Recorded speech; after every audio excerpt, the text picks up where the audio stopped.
One voice shouts above the crowd, the message of political cow. Conspiracies abound inside their twisted sound. One voice shouts above the crowd, the message of political cow.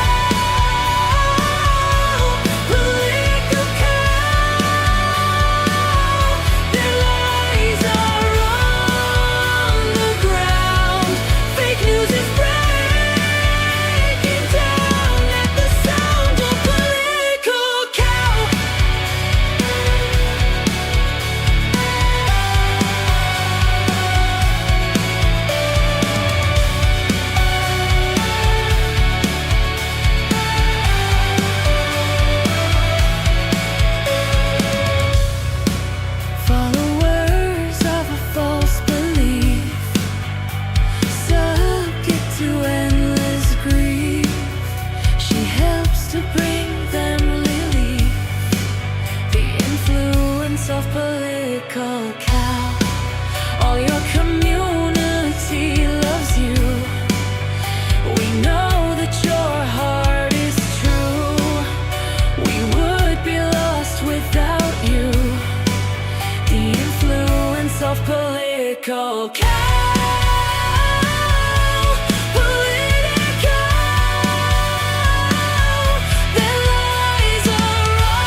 Hey everybody, I hope my microphone's working. I'm going to check that here in a minute, but a lot of interesting stuff. I mean, we went radio silent here for, I don't know, the Labor Day weekend, and all of a sudden, wouldn't you know it, we've got all kinds of things going on. Pretty cool though, I have to say, pretty cool. So let me rewind this a little bit. So the sequence of things, Tom Homan gave some remarks that were of interest. Noem was out there also kind of complimenting and supporting that line of thought. There was a meeting between the Polish Prime Minister and Trump that happened today, and of course the media threw a bunch of questions at him. Always makes it a fun scenario to listen in on. So we have those, and then the last one that I got on my mind here is Nigel Farage actually came and testified before the Senate Judiciary Committee regarding the censorship that's happening in Europe. He's effectively making the case that Europe is becoming the global censorship police, more or less, that their laws extend beyond what's posted by citizens of, say, the UK for the UK or in the European Union, but they would actually extend into Americans. So that's where it becomes kind of hairy and a little bit weird, because from a company standpoint, our tech companies, our individuals, you can't say anything that's critical of anybody in Europe or what they're doing. And it gives examples of what happened to people that have actually been thrown in jail for putting a tweet out there where they just say, hey, I think this person's an idiot. Not much more than that, and 31 months in jail. What do you know, right? It's a crazy thing. I mean, there's a reason that our first Bill of Rights, the very First Amendment, is freedom of speech. There's a reason for that. All right, so let's kick things off with my buddy here, Senor Homan, and hear what he's got to tell us here. Oh, we've got Hash. Hey, thanks for jumping in here. democratic countries are the ones censoring. Who censors less? China, Russia, North Korea, Iran. Oh man, who censors less than Europe at this point? I don't know. It's getting a little hairy too because it's selective. I mean, imagine if some of the positions that have been pushed by the left over the past 4 years during Biden, if anything contrary to that was, became criminal to a degree, right? I mean, that's not what we stand for. That's not how we operate. Anyone could say what they want, speak your mind, right? But this was weird. It was a very weird scenario going on over there. But let's kick things off with my buddy Homan. Is speaking to reporters. You're watching live coverage. He got it wrong, and there'll be one on appeal. You don't need to be a time of war to do the Alien Remedies Act. It needs to be an incursion, a predatory incursion, which I think occurred. There's numerous intelligence reports. You can look them up. FBI intelligence reports, intelligence community, that TDA is directly involved with the Maduro regime. They came here. They committed murders. They pushed drugs that killed thousands of Americans. They committed violent acts in cities and unsettled the cities. So I think they got it wrong. We'll win on appeal. Even with that Bush appointee on the court saying that basically this doesn't constitute a country encouraging its residents to enter the country illegally. It's wrong. You got it wrong. We'll win on appeal. The president today previewed sort of a law enforcement action in New Orleans. Is that immigration related? Pardon me? The president today previewed law enforcement actions in New Orleans, similar to what might happen in Chicago. Is that going to be immigration related? Yes, we're going to be immigration enforcement. I mean, that's what I'm involved in, right? So, the president said weeks ago, I said weeks ago, that with sanctuary cities, how we're going to address it, we're going to flood the zone. We got 10,000 more agents coming on, we're going to flood the zone. We don't have a problem, a biggest problem in like Florida, where every sheriff and chief's working with us, or Texas. So where we're going to send our additional resources to sanctuary cities. Why? Because we know there's a problem there. We know for a fact they're releasing illegal alien public safety threats to the streets every day. So we're going to send the boots on the ground to the places that we know there's a problem. Jeff, hey, what's going on? Appreciate you jumping in here. Comment, interesting one. I haven't heard this before. The man can't even stand still, so he's so nervous about his lies he's telling. I think it's more because he's standing here and doing the appropriate thing, speaking to the press. He does it for only like 7-8 minutes at a time, and then he's like, all right, I gotta go because I got things to do. I think that's why he's so fidgety, because he's engaging on things that I think he's felt like he's repeated himself on time and time again. Address the biggest problems first, and that's your biggest cities, they're sanctuary cities. Whether it's New York, Chicago, Los Angeles, Portland, Seattle. I mean, they're sanctuary cities, and we're going to flood the zone. Sanctuary cities, I've said it 1,000 times, they're going to get exactly what they don't want. More agents in the communities and more worksite enforcement. If they won't let us arrest a bad guy in the safety and security of a county jail, we're safer for the agent, safer for the alien, certainly safer for the community. If they're going to release him back in the community, then we got to send a whole team to look for that person. Which they release a lot of people, want to send a lot of teams. If we can't find them in the community, then we'll find them at the worksite. And when we go in the community, I want to make this clear, because sanctuary cities, again, will get something they don't want. When we find a bad person, and we will, if they're with others that aren't a criminal threat, or they're in the country illegally, they're coming too. So more collateral arrests are going to occur in sanctuary cities because you forced us into the community. When can the jurisdictions expect you guys to flood the zone? It's coming. I don't want to get too specific because we don't give them too much heads up, but it's coming. It's we've already started adding resources to some sanctuary cities, but operations are being planned, and it's coming. And it's the right thing to do. Remember after the election, Brandon Johnson said I wasn't welcome in Chicago. Guess what? The first place I went was Chicago. And I kicked off an operation there. And the first day, we arrested like 9 TDA members.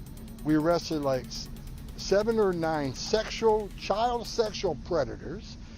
We arrested 2 illegal aliens that had homicide convictions walking the street. We arrested TDA members that were selling pistols with the switch, which means the pistol's all fully automatic now. We made Chicago safer in one day. And that's what we're going to continue doing. We're not going to let up. President Trump said he's going to prioritize sanctuary cities. That's exactly what we're doing. And I applaud Pam Bondi for suing sanctuary cities. It needs to happen. Sanctuaries are sanctuaries for criminals. They're not sanctuaries for law-abiding Americans. It doesn't help to have a sanctuary city. That's where the highest crime rates usually are. When's going to begin the immigration surge in Chicago, enforcement surge? We'll see.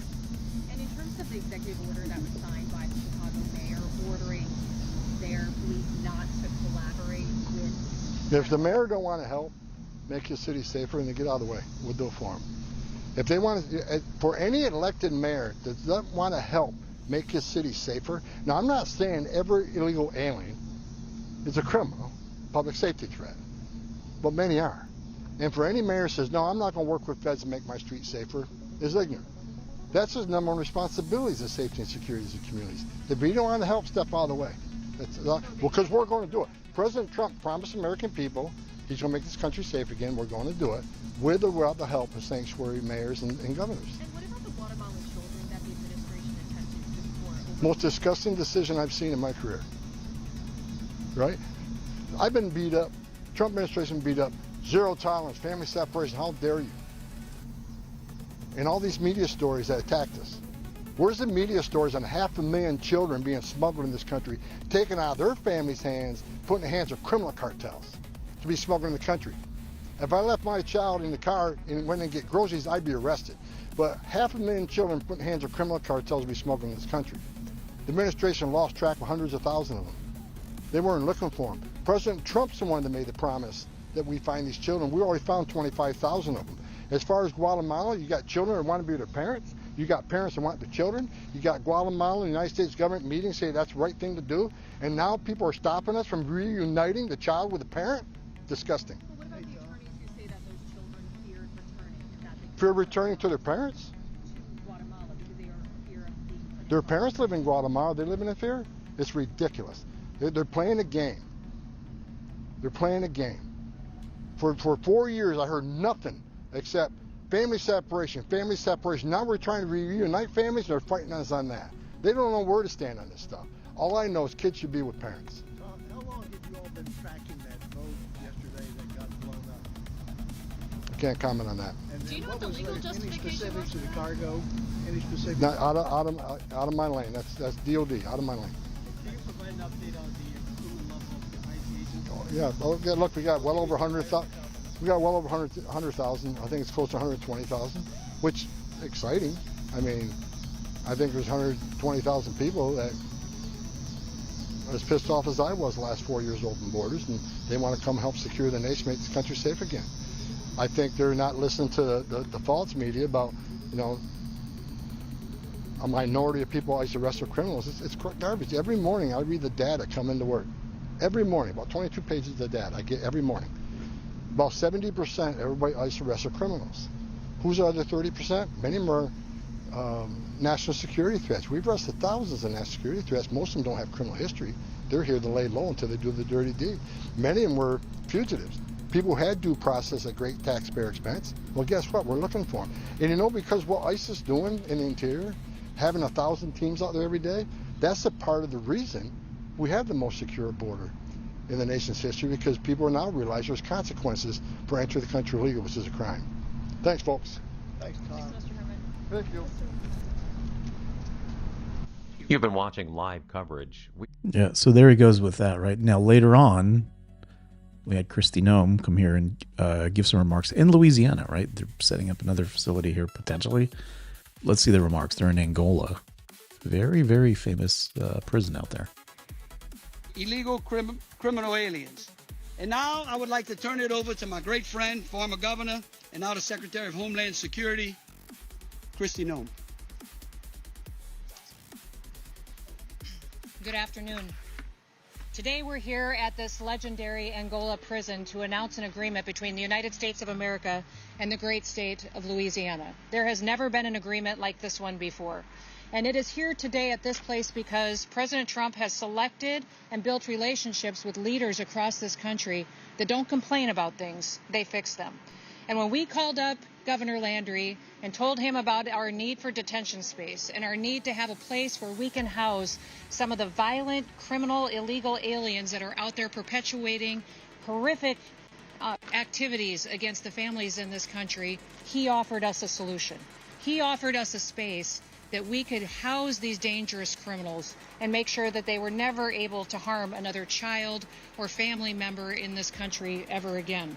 I want to thank Governor Landry for hosting us. I also want to thank our great Attorney General Pam Bondi for her willingness to consistently work tirelessly to make sure she's defending our laws and she's out there fighting for people that they have an opportunity to live the American dream. She's been strong, she's been hardworking, and she's been fair. She recognizes that the scales of justice apply equally to everyone and that criminal illegal aliens have no place in this country. I also want to thank our Deputy Director, Madison Sheehan, for all of her leadership as well at ICE. She has been fantastic in helping us come up with solutions like the one you see in front of you today to ensure that these criminals are never let go in the United States of America again. And then we also have other leaders that we're grateful for, the Warden, the Department of Corrections and Public Safety.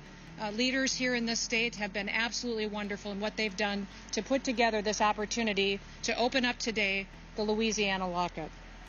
Our one cell block here, as Governor Landry referenced before, called Camp J, has been now repurposed into an ICE detention facility. But not just a typical ICE detention facility that you may see in another state somewhere else in this country. Instead, this facility will hold the most dangerous of criminals that have been out there harming individuals in this country. It will be high-risk alien individuals and criminals, and here are a few of the examples of those individuals that are being moved or are already here today. Omar Martinez Garcia, a 39-year-old citizen of Mexico. His criminal history includes a conviction for homicide, second-degree murder, and he was sentenced to 16 years in prison. We have Rafael Ojeda Acosta, a 70-year-old Cuban man who was convicted of rape with a weapon and forcible sodomy. He was sentenced to 60 years in prison, and he will be living here from now on. We also have Humberto Vargas Lopez, a 55-year-old illegal alien from Cuba, who's been convicted of aggravated rape, aggravated burglary, possession of marijuana and cocaine, obstruction of a public officer, and battery with a deadly weapon with serious bodily harm. Altogether, he was sentenced to 29 years in prison. We also have Julio Lavera Avila, a 30-year-old illegal alien from Mexico. He was convicted of battery, family violence, and cruelty to children in the third degree. He was sentenced to 19 years.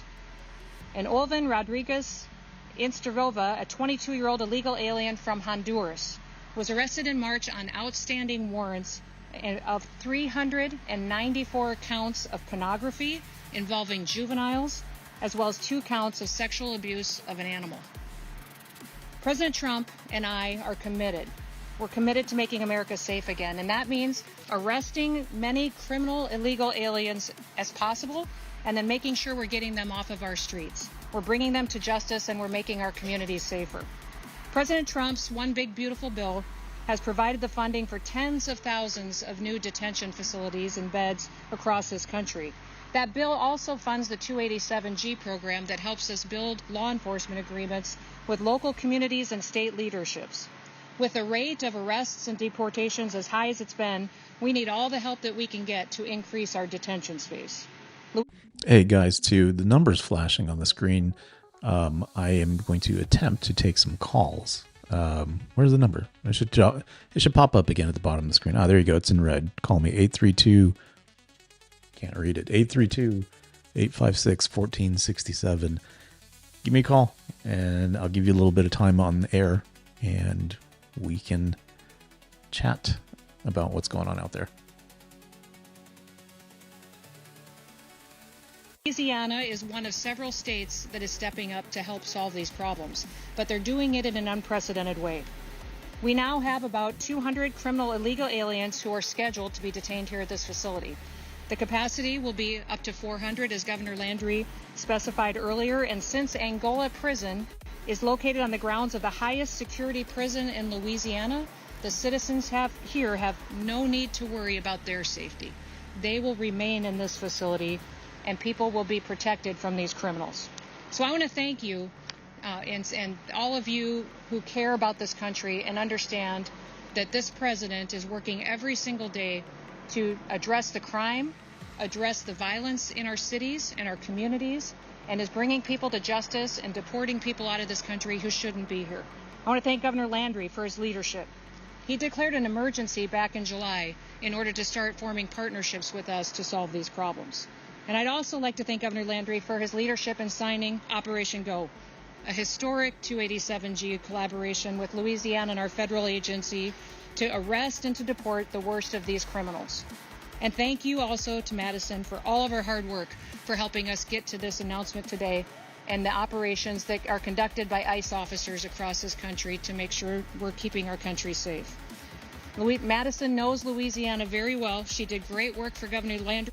I saw a comment that just slipped by me that if you are conservative, more or less, that you lack empathy, which I feel like sometimes when people have to make priorities or give some prioritization on things, you prioritize citizens, you prioritize, folks that are residents now legally with a variety of programs, right?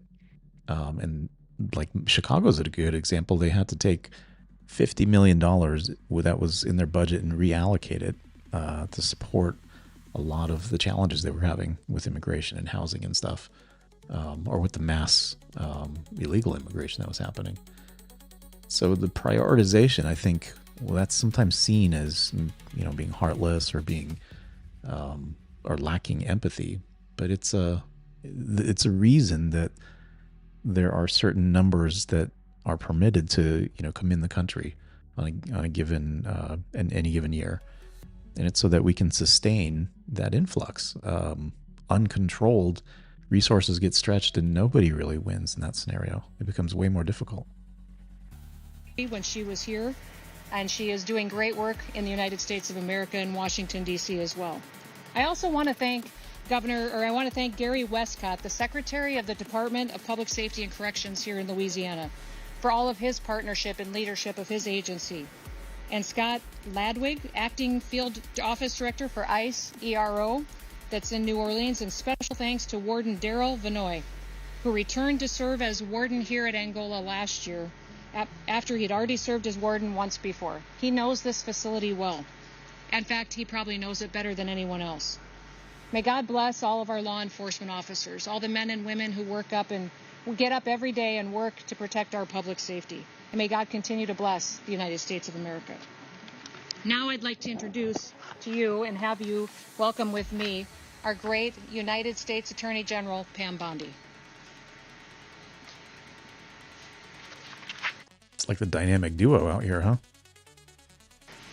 Thank you, Secretary Noem, for your tireless work keeping our country safe, making our country safe. And Governor Landry, thank you for your partnership with the Trump administration to make Louisiana safe and in turn make America safe. We're working to secure our borders, remove dangerous illegal aliens, stop drug and human smuggling, and lock up these criminals as long as we can in our prisons. Thanks to Secretary Noem, Homeland Security, all of our agencies working together to apprehend these illegal aliens, and Governor Landry for your use of this incredible facility, locking them up and keeping them here where they will be prosecuted by our great U.S. attorneys here in Louisiana, and they won't go anywhere. Look behind us.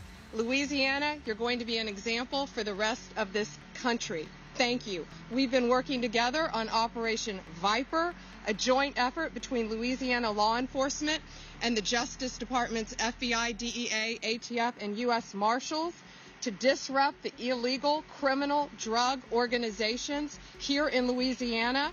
Over a 3-week span, we got 140 violent criminals arrested, more than 100 firearms seized, $250,000 in cash, fentanyl, meth, cocaine taken off the streets as a result of everyone working together.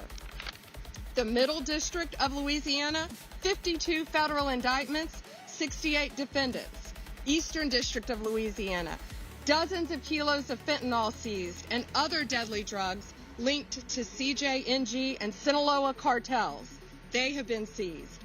Our U.S. attorneys have charged nearly 100 defendants with illegal immigration offenses, and now we have a place to house them all. One example, Miguel Dominguez, who came here illegally from Honduras. In June, he entered our country. He entered a plea in June with 4 counts, one including a firearms charge and illegally distributing cocaine throughout Louisiana.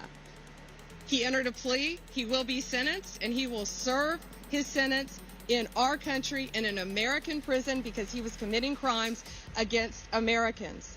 As part of Louisiana's Operation Go, it is a national model for states seeking to protect their citizens. We're going after gang members, human traffickers, drug dealers, and other violent illegal aliens, all working hand in hand. And Secretary Noem, again, thank you for everything you're doing, and Madison, to take all of these illegal criminals off the streets, and we will do everything in our power to prosecute them. And Governor Landry, thank you. Good question here. Never, does it say never knows best? Do you even understand the difference between liberals, progressives, and the left? I don't. I'm confused every day by everything that happens with them. So if somebody has a really clear and concise explanation, help me out. You for working hand in hand with all of our federal agencies, because it takes all of us working together, and that's what Donald Trump has always said, to make America safe again. Thank you all.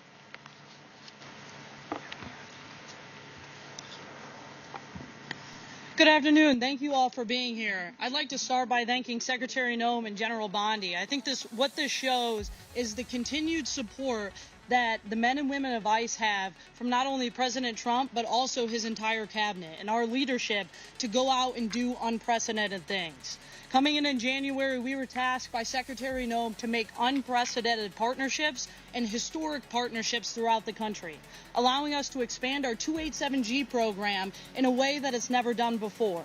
Through our task force model, through detention space, and other opportunities that we have to use state and local law enforcement as a force multiplier throughout the country to effectuate change in American cities and to put the American people first for the first time in 4 years.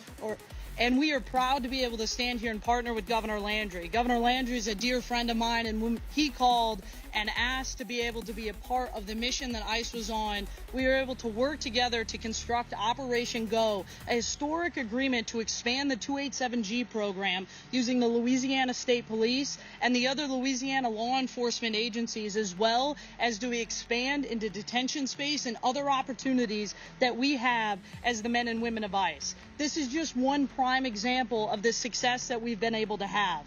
Just yesterday, we worked with the Louisiana State Police and the Louisiana National Guard to move 51 of the worst alien criminals that we have arrested throughout the country into the facility behind me, including 9 of which who were removed from facilities in the state of Louisiana that have wreaked havoc on the people of Louisiana and the American people. I'm proud to be able to stand here today and have the support from Secretary Noem and General Bondi and Governor Landry to be able to put together an historic opportunity to put the American people first, to allow the handcuffs to come off of ICE officers and put the handcuffs on the criminals. And you've seen us do this time and time again in cities all over this country, and we will continue to do that in the state of Louisiana, and we'll be able to bring them right here to Angola to secure them so that way they can then be repatriated to the country that they came from and no longer cause harm to the American people. Governor, thank you for doing this today. Secretary Noem and Attorney General Bondi, we are grateful for your leadership with President Trump to be able to make the Louisiana lockup happen. Thank you. In closing, I want to thank the President for appointing such unbelievable women warrior leaders like those standing behind me, who have compassion for American families whose communities have continued to crumble under the violence that has plagued this nation over the past decade or so. I also would like to thank the people of Louisiana for giving me an opportunity to make Louisiana a safe place, a prosperous place, where you want to come and raise a family.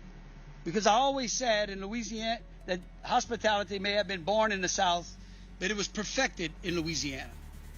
And we want people to come to Louisiana and know that it's a safe place. Thank you. With that, we'll take any questions. We'll go from left to right. Yes, good afternoon to all of you. I'm Cesar Munoz from Jambalaya News Hispanic Radio. When you say the worst of the worst, are those the ones that are incarcerated here now, or are you going to bring them from other parts of the country? We will take whatever ICE sends us as they go through their roster of some of the worst criminal illegal aliens. How much is the federal government paying Louisiana to host the detention center, and are they paying to renovate the camp as well? Look, here's what I'll tell you. This camp was renovated and will be operated at a fraction of the cost of other camps around the nation. That was the instructions by the president.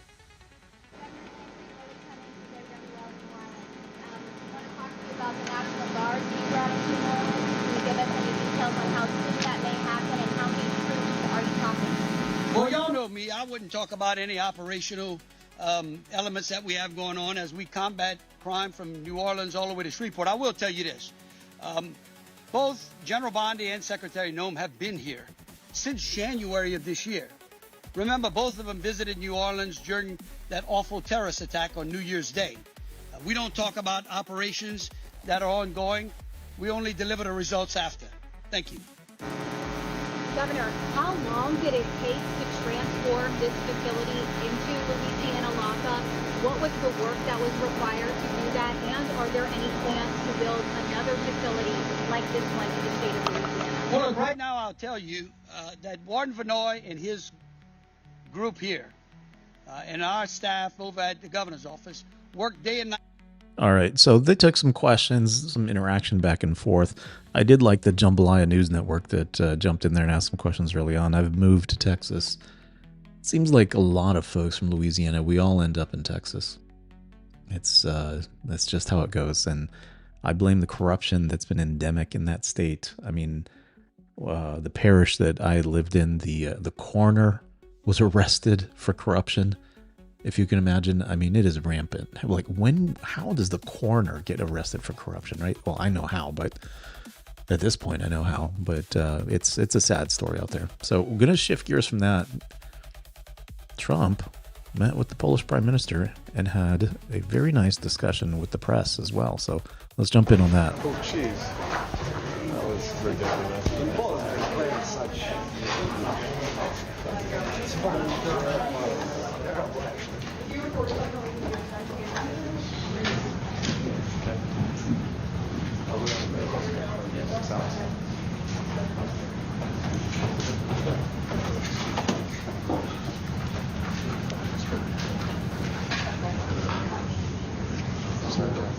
Thank you very much. It's a great pleasure to have President Nawrocki with us of Poland. He did a good job with that, right? Gave me a little different pronunciation. I said, I want to get it perfect. Did I get it right? Yeah. Good. Good. Yeah, now we're okay. I better get it right. And the president's been amazing. He had an incredible race. He came from behind and he won very handily. The people of Poland have taken to him immediately. They really love him. There's great love and respect. He's a very successful man, but he went into a political hatchet, so to speak. It was a pretty tough race, pretty nasty race, and he beat them all, and he beat them all very easily. And now he's become even more popular as they got to know him and know him better. He's doing a really fantastic job. So it's an honor to. I also endorsed him, so I'm very proud of that. I don't endorse too many people, but I endorsed him, and I was very proud of that, the job he's done. I want to thank Vince Haley for that recommendation. Vince was fantastic, and I appreciate it.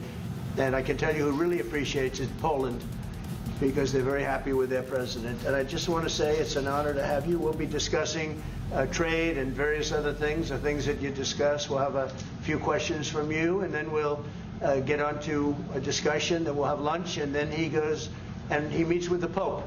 And that'll be very exciting. And Say hello to the Pope for me. Yeah, okay. I will.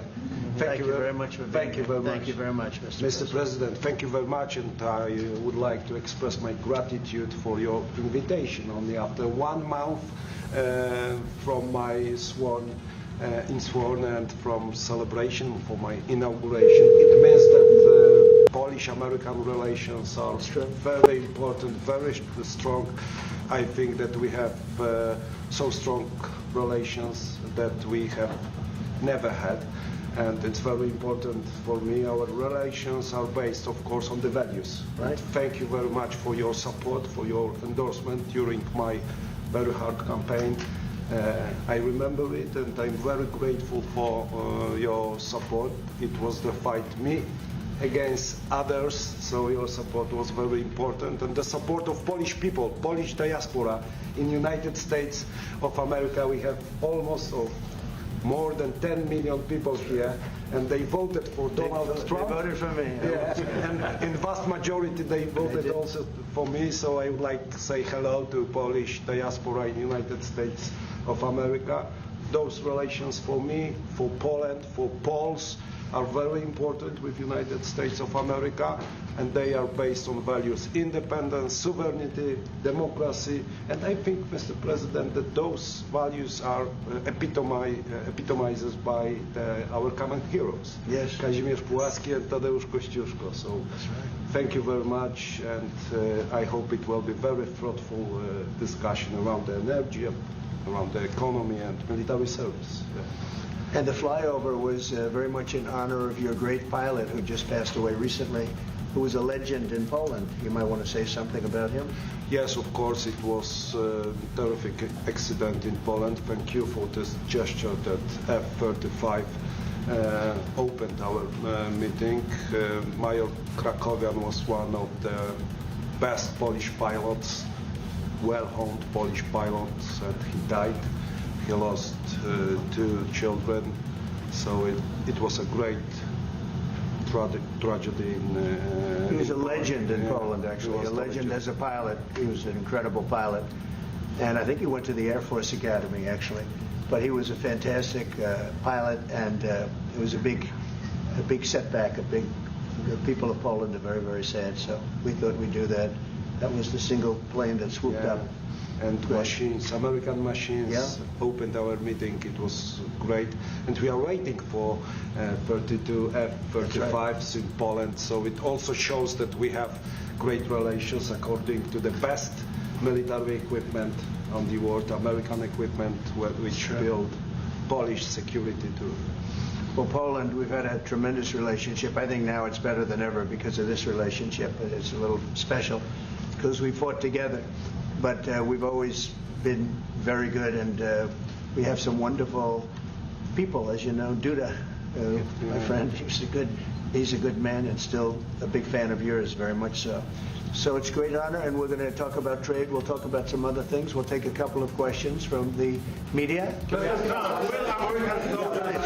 Will American soldiers remain in Poland? Will American soldiers remain in Poland? Yeah, I think so. I mean, do you know something I don't? I don't know. Yeah, we're very happy. If anything, we'll put more there if they want. But they've long wanted to have a larger presence. We have some countries that have more, not too many, but no, they'll be staying in Poland. We're very much aligned with Poland. We saw a dramatic picture where we saw the leaders of Russia and North Korea and China together. The first time the leaders of those 3 countries have been together in this sort of show of solidarity. You said that they're conspiring against the United States. What do you think they're conspiring to do? And given this, is it reason why you should slap or would consider slapping secondary sanctions on Russia if they're conspiring against the U.S. now? Well, I've already done that with regard to India, and we're doing it with regard to other things. And I put out a truth last night. You saw that. And I was the one that brought it up. I said they're only doing this. They're looking to, when they did what they did, I thought it was a beautiful ceremony. I thought it was very, very impressive. But I understood the reason they were doing it, and they were hoping I was watching, and I was watching. My relationship with all of them is very good. We're going to find out how good it is over the next week or 2. I think that we helped China very much, as you know. when they talk about freedom. And I don't believe that, and maybe I'm wrong, I hope I'm wrong, but I don't believe that America, that the United States was acknowledged for helping China to gain its freedom. But perhaps that was just a sleight of hand. I mean, I was very surprised. I watched the speech last night. President Xi's a friend of mine, but I thought that the United States should have been mentioned last night during that speech because we helped China very, very much. Invited you, Mr. President. You've many times you've expressed many times your frustration and disappointment with Putin, but there's no action since you took your office. Don't you worry? How do you know there's no action? But really? Don't you worry? Wait. Who are you with? I'm with Polish radio. Okay. How do you know there's no action? Would you say that putting secondary sanctions on India, the largest purchaser outside of China, they're almost equal, would you say there was no action? That cost hundreds of billions of dollars to Russia. You call that no action? And I haven't done phase 2 yet or phase 3. But when you say there's no action, I think you ought to get yourself a new job, because if you remember 2 weeks ago I said if India buys, India's got big problems, and that's what happened. So don't tell me about that. Go ahead. What is your message to Putin? President, right now there have been survivors of Jeffrey Epstein speaking at a press conference on Capitol Hill. They're calling for these case files, these documents to be released. And Thomas Massie, who was sponsoring a discharge position to get the House to vote on releasing those documents, says he doesn't believe you're implicated in these files, but many of your friends and donors may be, and he says that's why the Justice Department is redacting them and slow-walking the release. Is the Justice Department protecting any friends or donors, sir? So this is a Democrat hoax that never ends. You know, it reminds me a little of the Kennedy situation. We gave him everything over and over again, more and more and more, and nobody's ever satisfied. From what I understand, I could check, but from what I understand, thousands of pages of documents have been given. But it's really a Democrat hoax, because they're trying to get people to talk about something that's totally irrelevant to the success that we've had as a nation since I've been president. Even if you look at D.C. right now, D.C., it's a totally safe zone. It's called a safe zone. That's a term. It's a term of art. It's a safe zone because it's very safe. You can walk down the street now and nothing's going to happen. No crime, no murders, no nothing. Because we had a lot of problems with certain places, and we still do. All run by Democrats, or for the most part run by Democrats. So what they're trying to do with the Epstein hoax is get people to talk about that instead of speaking about the tremendous success, like ending 7 wars. I ended 7 wars. Nobody's going to talk about, because they're going to talk about the Epstein whatever. I understand that we were subpoenaed to give files, and I understand we've given thousands of pages of files. And I know that no matter what you do, it's going to keep going. And I think it's enough, because I think we should talk about the greatness of our country and the success that we're having. I think we're probably having, according to what I read, even from 2 people in this room, we're having the most successful 8 months of any president ever. And that's what I want to talk about. That's what we should be talking about, not the Epstein hoax. When you make a decision on Ukraine, Mr. President, what kind of message to Putin? I have no message to President Putin. He knows where I stand, and he'll make a decision one way or the other. Whatever his decision is, we'll either be happy about it or unhappy. And if we're unhappy about it, you'll see things happen. Venezuela, can you give us a sense of what the U.S. policy, or what you're trying to achieve with the aircraft carriers, or the boats, I should say, in near Venezuela, and also the boat that you mentioned yesterday where 11 people were killed? What was found on that boat, and why were the men killed instead of taken into On the boat, you had massive amounts of drugs. We have tapes of them speaking. I see some people in the chat talking about what are these 7 wars that Trump says he has stopped. I'll go through them here. It was Israel and Iran, right? They had a conflict for about 12 days there that was brought to a conclusion. The Democratic Republic of Congo and Rwanda, a second one that got signed. I think that might have actually been signed here in D.C. Cambodia and Thailand, India and Pakistan. All these conflicts either had sprung up recently, or had been ongoing for quite some time. Armenia and Azerbaijan. And remember, both of those leaders from those two countries came to the White House and came to terms. Egypt and Ethiopia, Serbia and Kosovo. All right, there you go. There's massive amounts of drugs coming into our country to kill a lot of people, and everybody fully understands that. In fact, you see it. You see the bags of drugs all over the boat, and they were hit. Obviously, they won't be doing it again, and I think a lot of other people won't be doing it again when they watch that tape. They're going to say, let's not do this. We have to protect our country, and we're going to. Venezuela's been a very bad actor. They've been, as you know, they've been sending millions of people into our country, many of them Tren de Aragua, some of the worst gangs, some of the worst people anywhere in the world in terms of gangs. And we had some in Washington, D.C. We took care of them very quickly, but they're out of here. They've gone. But Venezuela's been very bad, both in terms of drugs and sending some of the worst criminals anywhere in the world into our country. They emptied out, you don't know this, but they emptied out their prisons in Venezuela, and they emptied them out into the United States of America. And that's part of the problem we have. We're getting them out. We're getting them out rapidly, but it's caused a tremendous problem. And Pete and all of the people that are working very hard to rectify the stupidity of the Biden administration, allowing these people to pour into our country with open borders. We are paying a big price as a country for the incompetence of the Biden administration. But think of it. Opened up prisons, drug dealers, drug lords, everything coming out of Venezuela. They said, and we said, we're not going to put up with it anymore. So Venezuela's been one of the worst actors in the whole group, and we have a group of pretty bad actors. Are you wanting to force Maduro? Yeah, thank you, Mr. President. At the end of this month, the government or the Congress has to pass a budget. Do you think we can avoid a government shutdown? Yeah, I do. I think the Republicans will vote for an extension.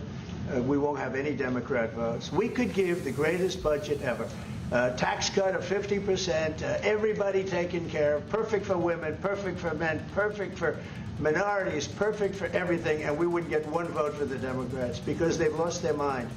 They are so deranged. They have Trump derangement syndrome, and I don't want to burden the Republican Party with it, but they really are. They've become almost sick.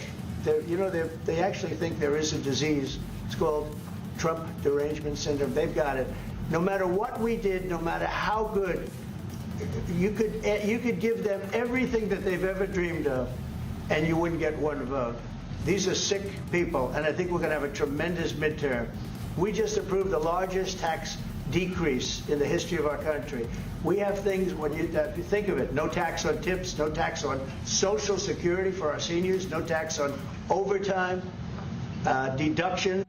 I think the Social Security one's a really big deal. I mean, if you think about it, you pay into a system for years and years, and then once it's time for you to kind of, cash that in, they're going to hit you with more taxes on top of it. And with how much inflation has increased over the past 4 years because of Biden's spending, or was it really his? I mean, that remains to be seen, but because of that, the amount that folks get in Social Security is not what it was just 4 years ago. I mean, the value of the dollar has diminished significantly. So you start chipping away by, like he's doing, no tax on that, increase the rate of expansion of it, or whatever it might be that has to happen in the future. But you temper that with new streams of revenue, which is what the tariffs are doing. When you buy a car and you borrow money to buy a car, first time they've ever seen anything like this, middle-income people get deductions. You get a deduction when you buy a car. Nobody's ever seen. And by the way, they're selling cars like crazy. Cars are pouring back because of the fact that we have tariffs. Cars are pouring back into our car plants are pouring back into our nation. They're coming from all over the world. They're coming back. You know, we lost about 54% of automobile manufacturing over a 30-year period, 35-year period. They're all coming back. I think they're coming back higher than ever before. We have AI going up. What we've done is amazing, and what we've passed is amazing. But the Democrats, I don't believe, will get one vote. It's very anti-crime. We want anti-crime. They're in favor of crime. we're against crime. You know, they gave us things like men playing in women's sports, open borders for everybody, transgender for everybody. I mean, they wanted transgender for all of the crazy things that they were saying. And, you know, people would say they're 80-20 issues. I say they were 97-3. I always say 97-3, and nobody knows who the three are. This is the best issue of all. Nobody knows who the three are. I love the additional commentary he throws in there. It's like it's very entertaining. They are against preventing crime. They are fighting us. I want to go into Chicago, and I have this incompetent governor that doesn't want us. Do you know that this weekend 72 people were shot in Chicago? I'm embarrassed to say it in front of the president of Poland. 11 people were killed. 72 people were shot.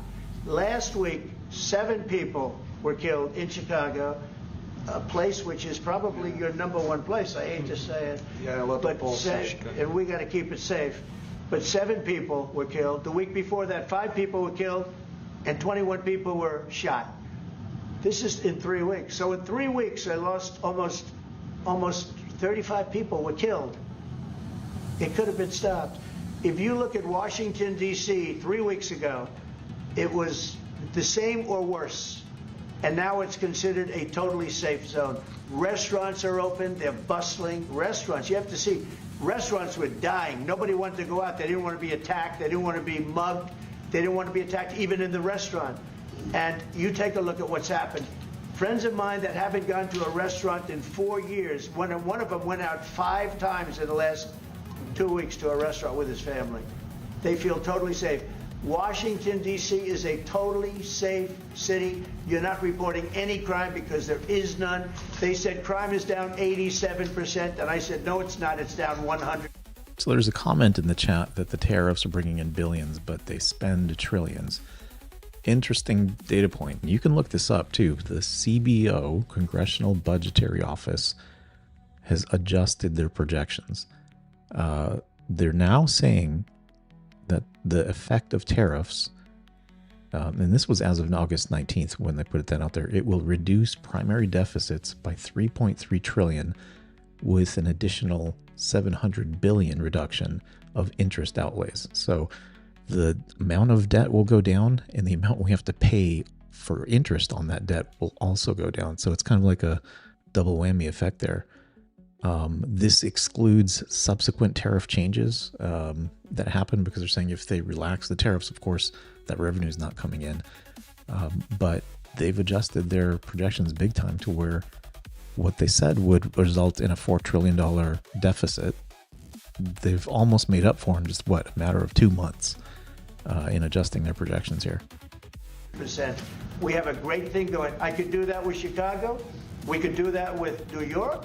We could do it with Los Angeles. So we're making a determination now. Do we go to Chicago, or do we go to a place like New Orleans, where we have a great governor, Jeff Landry, who wants us to come in and straighten out a very nice section of this country that's become quite tough, quite bad. So we're going to be going to maybe Louisiana, and you have New Orleans, which has a crime problem. We'll straighten that out in about 2 weeks. It'll take us 2 weeks, easier than D.C. But we could straighten out Chicago. All they have to do is ask us to go into Chicago if we don't have the support of some of these politicians. But I'll tell you who is supporting us, the people of Chicago. And I sort of want them to let it be known. They have incompetent people. A guy like Gavin Newsom, he's the governor of a state that if we didn't go into Los Angeles with our soldiers, with our National Guard, you wouldn't even be having the Olympics there. They were going to take it. And remember this, your top law enforcement officer in Los Angeles said, there's no way we could have done this without President Trump coming in with the troops. We saved Los Angeles, and we saved the Olympics. Thank you very much. Thank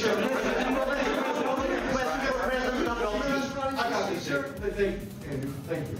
Mr. President, in regards to Gavin Newsom, would you be open to a congressional investigation in regards to the specific Palisades fire where it killed 12 seniors, to see if there's any negligence on Gavin Newsom or Karen Bass in regards to those deaths. Well, I'll tell you, there's negligence on not getting people permits. That is negligent. We got all of the federal permits. Lee Zeldin, the federal permits are much more difficult. They were all gotten within 30 days. People could go build their houses. It's going to be years before they are allowed to build their house. And Karen Bass is grossly incompetent. And Newsom, this is a very incompetent guy. I watched him with the hands. I'm saying, what's going on with the hands? There's something wrong with him. Do you watch him? There's something wrong with this guy. But more importantly, he didn't allow the water to come from the Pacific Northwest. You know, they have tremendous amounts of water in California. People don't know. They send the water out to the Pacific Ocean. So I demanded it be open. If that were open during the fire, before the fire, you wouldn't have had the fire because all the sprinklers would have worked in the houses. They had no water. They had no water in the fire hydrants. You wouldn't have had the fires. It would have been put out after one house, two houses. But he stopped the water from coming in. And I had to send in the milk. Getting a call. Let's see.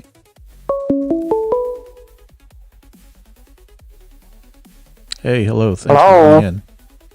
Hey, I was just watching your live chat, so I just thought, why not to contact you? Hey, bro, how are you doing? I'm doing fine. What's on your mind? Nothing much. So I was just wanted to know what exactly has been happening, like why the Donald Trump has been refused. I mean, they have, changed the visa policies for many countries, especially they have been targeting Indians. So what's the reason behind that? For which specifically? Many countries or India specifically? Or Yes, sir. Yeah, absolutely. A variety of reasons to scale it back.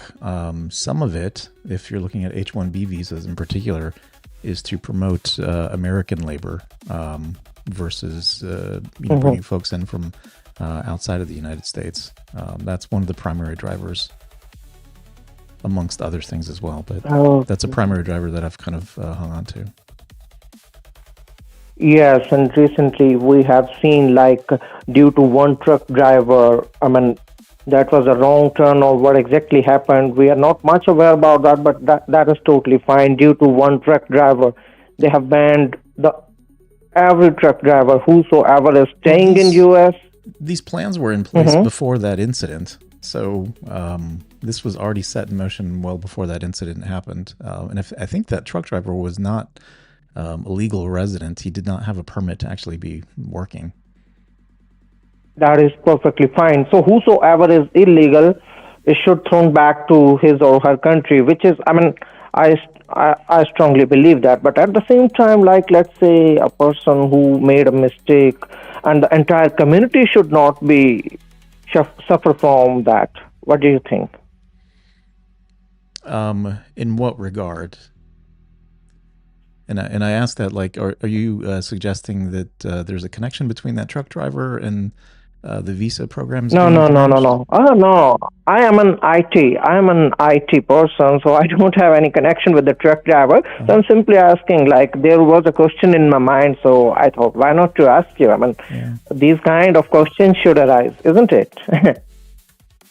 When we talk about a democratic country, so we always have a right to ask any kind of question. Okay.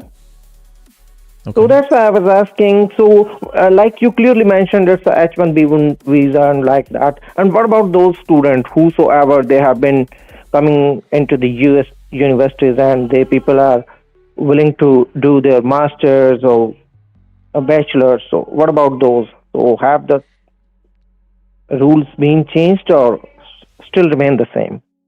They're continuing to pursue their education unless there was some extenuating circumstance that the State Department decided to revoke their visas, particularly around the students that were causing or participating in protests that were getting out of hand and causing property damage and other issues as well. So, which is a standard practice. If somebody commits a crime or what have you, they're subject to having their visas revoked. That's not something new. That's been around for quite some time, and it's only become in focus now because it's something that the media is looking to kind of pin on Trump a little bit here. Okay, one thing I would like to ask, like you said in the very beginning, like when it comes to the truck driver case, which recently happened. So the rules were under pipeline. So you're just trying to tell me, like before that incident, so they were trying to implement that rule, is it? If you recall, or I don't know how much you were following the election or what have you, but leading up to the election, there was I think considerable visibility given to the number of H-1B visas and the displacement of the American workforce that had been happening. Elon Musk started to comment on it. Vivek Ramaswamy started to comment on it, and as did Trump and others. And so that became one of the focus areas. So this was something that's been under consideration, and actions had been taken well in advance of that incident.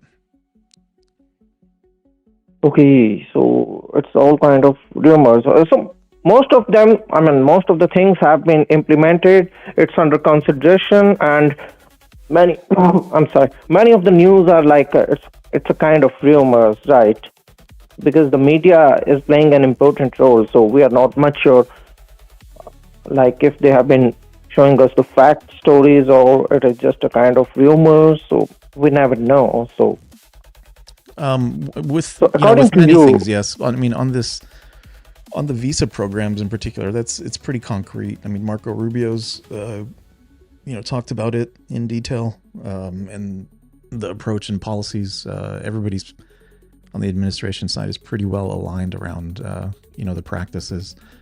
There was a lot of laws that weren't really, enforced, let's say, in the past, and so they're starting to enforce them now. Okay. One quick last question. So in order to obtain the much knowledge about the more politics about US, so what you would recommend me to follow, like any website or any channel, or what's that? Oh, I don't think there's any one. Quite interested. I don't think there's any one source. I'd say look at all the sources.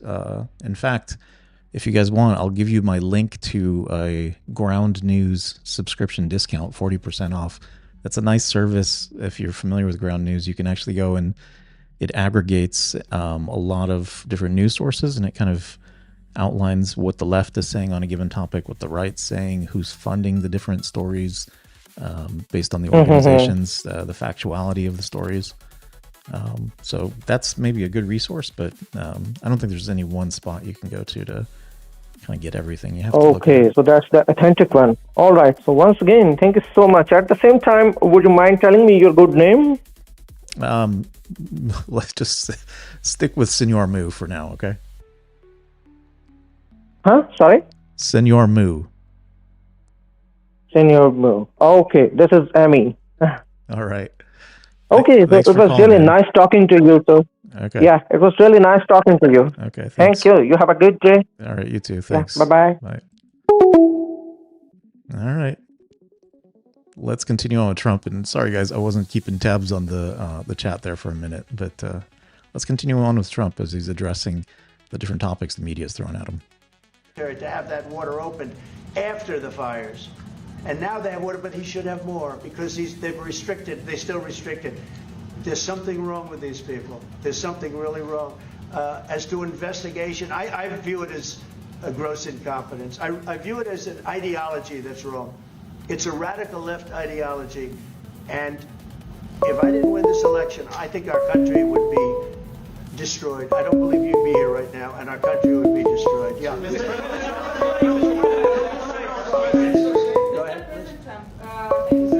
What's the most important branches of interest between Hey, Poland, how's it going? and U.S.? Hey, man. How are you? Thanks for calling in. What's on your mind?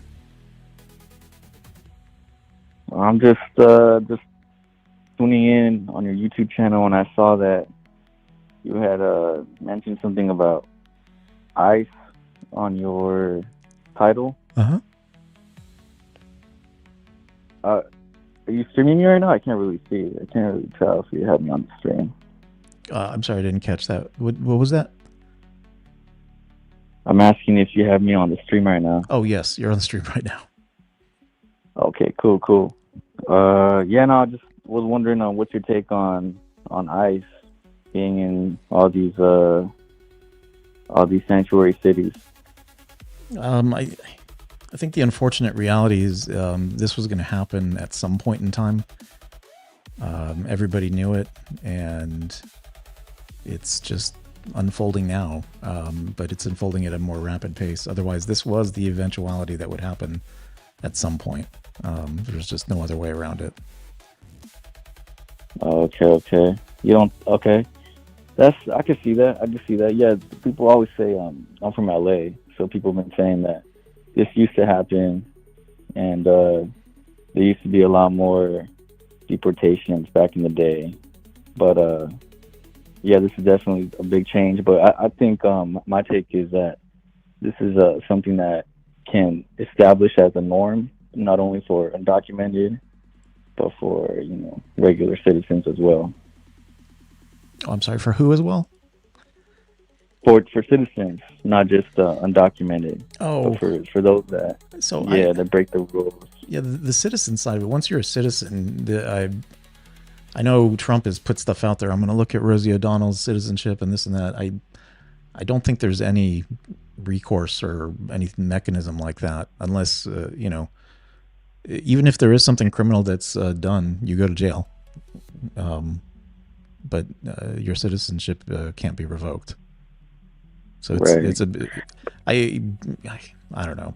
I don't know why they're going down that path and saying those things, but it's a different story at that point. Oh, I mean, but there has been cases where they take in citizens, because the strategy or the method of which you take into custody the undocumented it's rather there's a margin for error, Yeah, so there was that one incident in California. I don't remember what city or what part of California, but there was the Greenleaf farm that was out there, and some of the security staff, were citizens or permanent residents or what have you, and they got all mixed up in that, and I don't know if it took them a day or 2 days or whatever to kind of sort through it, which is unfortunate. So yeah, they should do a better job up front of kind of verifying who's who. Yeah, no, I believe so. Also, do you think allocating such a large budget to ICE, does that justify the necessity to, basically put in such a large portion of the budget to protect, not protect, better yet, more so get rid of all the people that are undocumented? So I'm fine with it personally, and I think what is it, like 10,000 more people? It might be a little bit more than that actually, that they're looking to bring on staff. I look at it as, during Biden's time, they set forward in hiring 87,000 IRS agents, which now there's been a lot of government positions like that are being cut out of the system. Right. So it's like a priority thing, right? If you want to get something done, if you want to, put some emphasis on something, which on Biden's side was collecting taxes, I suppose, they said we're hiring 87,000 IRS agents. And in this case, it's like, hey, we're going to enforce border controls. We don't have adequate resources. And so they're bringing on 10,000 more people. So, I mean, overall, it's a net reduction in the government workforce, but their priorities over here, so they're increasing this space. Right. But do you see it as a justification, especially considering that, we're in such a high deficit, the government or the country itself has incurred such a large debt, and then we have, this allocation that is going specifically for ICE. Yeah, I think it's fine. They've prioritized it, right? Because the government can't go to zero, right? So for what's a lot's been cut out. A lot of people have complained the USAID's been completely dismantled. A lot of other things have been cut out, right? The IRS, a lot of those agents and a lot of those roles are being removed. And so overall, when you look at the overall picture and not just one segment of it, the spend is coming down, the spend might have gone up in this space, but it's completely offset by reductions elsewhere. So that's Okay. that's just normal prioritization to me. Oh, okay. Considering that California, LA specifically, provides such a large tax revenue to the country, do you think the reduction in the migrant workforce is going to cause inflation, not just here but throughout the whole country? It's a funny proposition because there's so many people kind of clamoring for like increase the minimum wage and so forth, right? Like all of these things potentially have inflationary effects, right? But it's I think when you kind of come down to it, there's a lot of automation, there's a lot of other things that can come into play that could potentially offset any of that happens. Right. I don't remember what the stat is, but there's a massive amount of folks in the United States that are completely able-bodied and remain unemployed, not for any other reason than they're just not seeking out employment. In fact, the whole debate on cutting medical benefits for people, Medicaid getting cut, what do they project? Like 17 million will lose that benefit. And the way they lose it is because they're not gonna qualify because they don't do the 80 hours of work per month in order to qualify. And so there's just a work requirement associated with it. And it's not that you have to have a full-time job, it's 80 hours a month. But on top of that, it doesn't have to be paid work. You can go volunteer for 80 hours a month and you would still qualify for those benefits. So, you think people are going to fill in the jobs by volunteering? What I'm saying is there's a lot of people that are not pursuing employment. And correct, yeah, these are ways to kind of create demand and kind of maybe push some of those folks back into the workforce as well. Yeah. I mean, I respect that take. I don't believe it's practical because in practicality, most of these jobs are being filled by migrants because for the same reason they're being paid under the table, right? They're not being paid with benefits, that being retirement, that being some form of healthcare insurance. So they're being paid at a much lower rate than that of someone who can just go get a job and get a minimum wage job.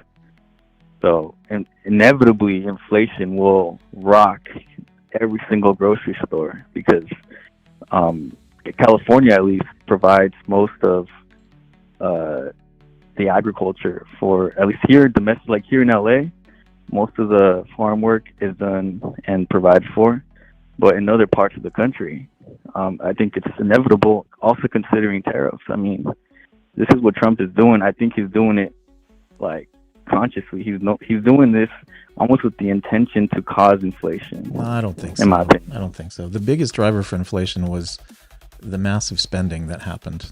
They printed, a lot of money and just kind of flooded the system with that. And what appreciates at that point are asset prices, so like home values, the stock market.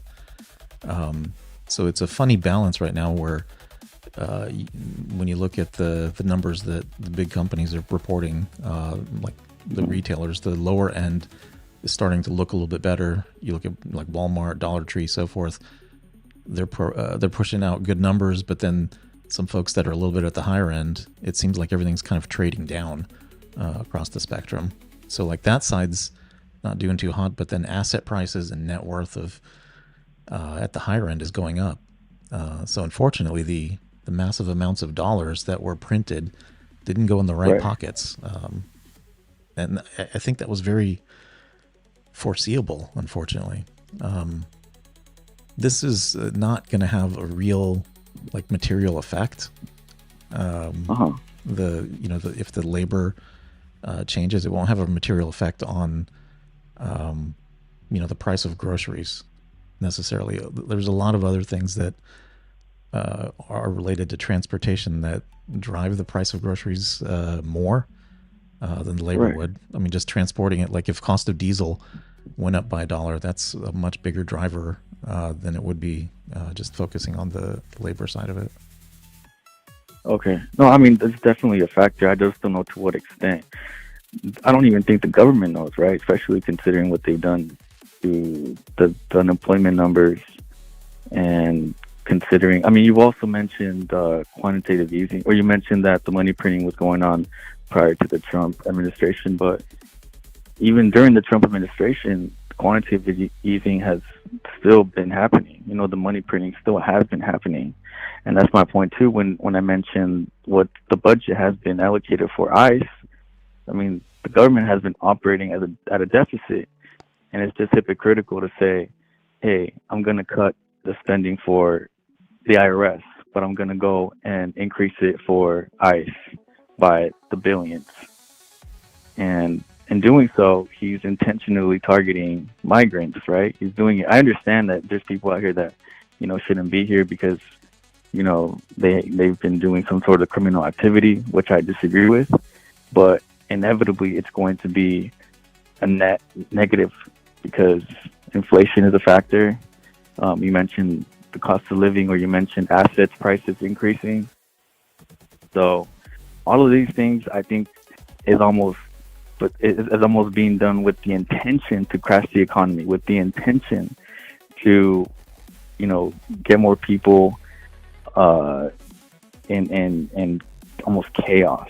I think that's kind of where we're going towards, is unemployment increasing dramatically, inflation increasing, and it's not looking good because Trump, I don't think he's doing things in a manner that a president should. Yeah, well, I appreciate your thoughts on that. I'll just close it up with this, that during the past 4 years, like 10 million or so illegal immigrants came in. And we can't withstand that level of influx. It kind of strains a lot of government resources, local city resources. You see what's happened in Chicago. They've reallocated, you know, tens of millions from schools and from, you know, other things in the community towards housing and stipends and everything else. That's happening all across the country, and everyone's mad at Greg Abbott for like putting people on a bus or a plane and sending them elsewhere, but Texas wasn't able to withstand all those folks coming in. That's, I think, a bigger challenge that, you know, should be recognized, that we need to kind of, this is why I'm okay with the 10,000, you know, ICE agents being hired in, because it's like we need to apply some controls, and we have a set level of immigration that can happen on an annual basis, and there's a lot of factors that come into play for how those numbers are derived, right? Like, what can the country absorb? What's the level of folks kind of moving out versus moving in, and, you know, a lot of population growth stats are kind of brought into the mix. So if you just allow like 10 million new folks to kind of come in all of a sudden, it puts a strain on the system. And there's a domino effect that kind of follows that socially and economically and so forth. Right. Okay, I do want to touch on just one thing before you leave me go, is also I think it's important to consider certain aspects that affect every American, not just that of, you know, those that believe that migrants are the cause of all issues, or a lot of the issues, right? Because that was one of Trump's main points for him to be elected. But definitely looking into something like what's controlling Trump's decisions, I think, is also something that potentially could be looked at right now with this whole Epstein situation. We'll see that Trump isn't being the one that's taking the decisions. I think it's someone else or some other organization. And therefore, I think considering his moves in the government, it's not necessarily with his intention, because he's also been someone who's employed migrants. So what I'm trying to say is that there's a lot going on, and I don't think ICE being provided such a large budget is necessarily to get rid of the migrants. You know, I think there's a bigger, worse reason, and maybe the militarization of the government could be. So would you rather have 87,000 new IRS agents or 10,000 new ICE agents? Actually, the IRS. You'd rather have There's a reason for 87,000 that. new IRS agents? Okay. Yes. All right. yes. Well, hey man, thanks. Another person's kind of dialing in here. I'm gonna let you go, but I appreciate you dialing in. Mhm.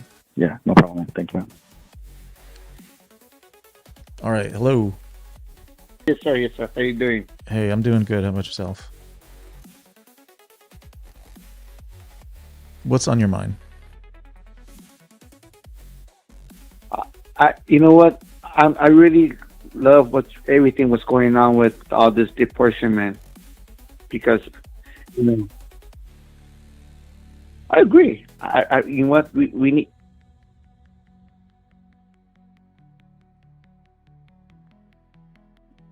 I think the connection might be breaking up a little bit. Are you still with me? Hello. I can hear you. Okay. Hello. Yes. Actually, I'm hearing about this that they're trying to blame Trump, and since he came in, and you know what I really he needs to be. You know what I really need him to be more doing more deportation, and some deporting here in Houston. You know what I mean? Because he's not really focusing on the Republican states. You know what I mean? Because Governor Abbott was always constantly wanted to he was so much about the immigrants that keep them out and keep them on. Now that he has a chance to take him off, he's not doing anything about it right now. You know what I mean? I don't see them doing no deportation here in Houston or Dallas and all that. And I think he needs to do so. Yeah. So you know what I mean? Yeah, he's doing it over there in the blue states in California and all this, but he's not doing it. He's not forcing it here. And Governor Abbott, he's not doing it. You know what I mean? They're not doing it. And if I have a chance, I'd go volunteer myself to join ICE myself. Yeah. But they don't even know. You get the 1-800 to contact to report. They don't even it's hard to get a hold of them. You know what I mean? So I don't know where you could get a hold and make a report that, hey, you need to come over here, and there's a lot of people here in Home Depot, southwest of Houston and northwest of Houston, and and the local HPD, Houston Police, they don't even do nothing, man. They just because they're from Mexico, they grew up from Mexico, they got family from Mexico, so they don't even honor their oath to to do what they have to do, because like I said, it's all about favoritism. You know what I mean? Yeah, yeah. It may be the approach they took was to focus on the sanctuary cities first. Yes. And that may kind of push a lot of places in Texas to the bottom of the list as far as when they'll come in. I wonder if that's got something to do with it. I don't know, but I wonder if that's part of the reason that maybe you're not observing it here in Texas as much. Yeah, because we need it, man. We need it here so bad, like off, north side and south, especially southwest. All these apartments that they are full of. I have nothing against these people, okay, but the problem is, like, I am against, because my wife, she's from Asian, and they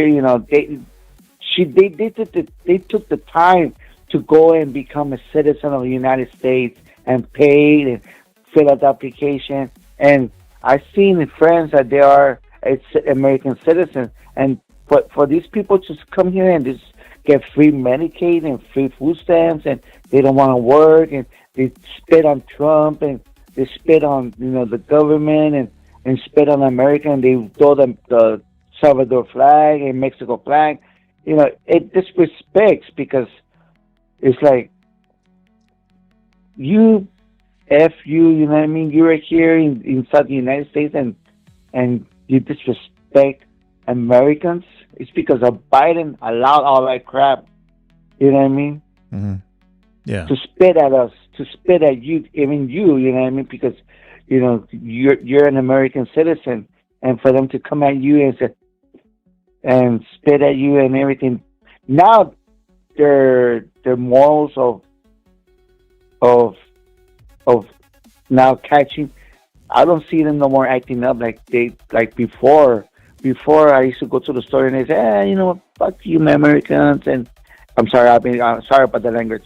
You know what I mean? They're like, oh, F you guys, and now they're like hiding now because they know if they get caught with the law enforcement or they get caught, they go to jail. Now the immigrations are stopping them. They're catching them there at Harris County. Yeah, yeah. But I don't seem to understand why all these people are upsetting. Ahead, I'm sorry. I don't seem to understand why these people are, us Americans, stopping ICE. You know what? Of them, what they're doing. Just mind your own business.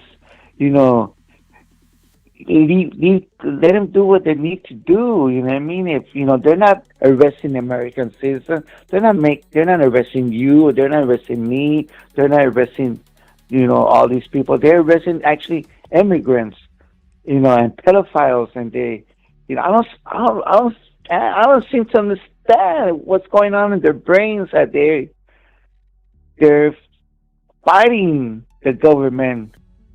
Like the people out there chanting against ICE. I'm like, what is your problem? Yeah. So, well, I'd encourage you maybe reach out to, we've got our state reps, and state senators. Oh no, but the thing is, it's hard. It's hard to go to because when I go to the Capitol, you don't really see governor, the governor cabinet. Hey, you have to go to all the channels. I appreciate you calling. I'm gonna let you go because somebody else is dialing in, just to give them a minute to also kind of voice some of their thoughts. Okay. But I appreciate it. All right. Thank you. Hey, no problem. Thank you. Bye bye. Hello. Hello. Hey, Is what's this on your mind? Senor Moo? So I just have a couple of questions or maybe statements. So like I'm all for getting, sending criminals back to their homelands, and I've heard arguments where they're already breaking the law because they came in illegally, right? Mm-hmm.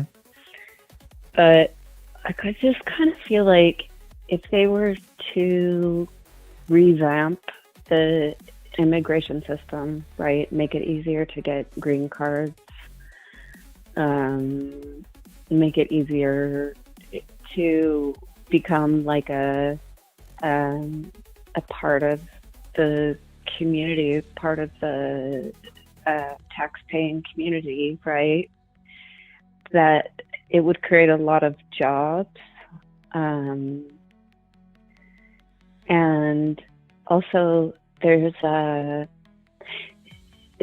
no communication between the countries from where they came and the United States, and a lot of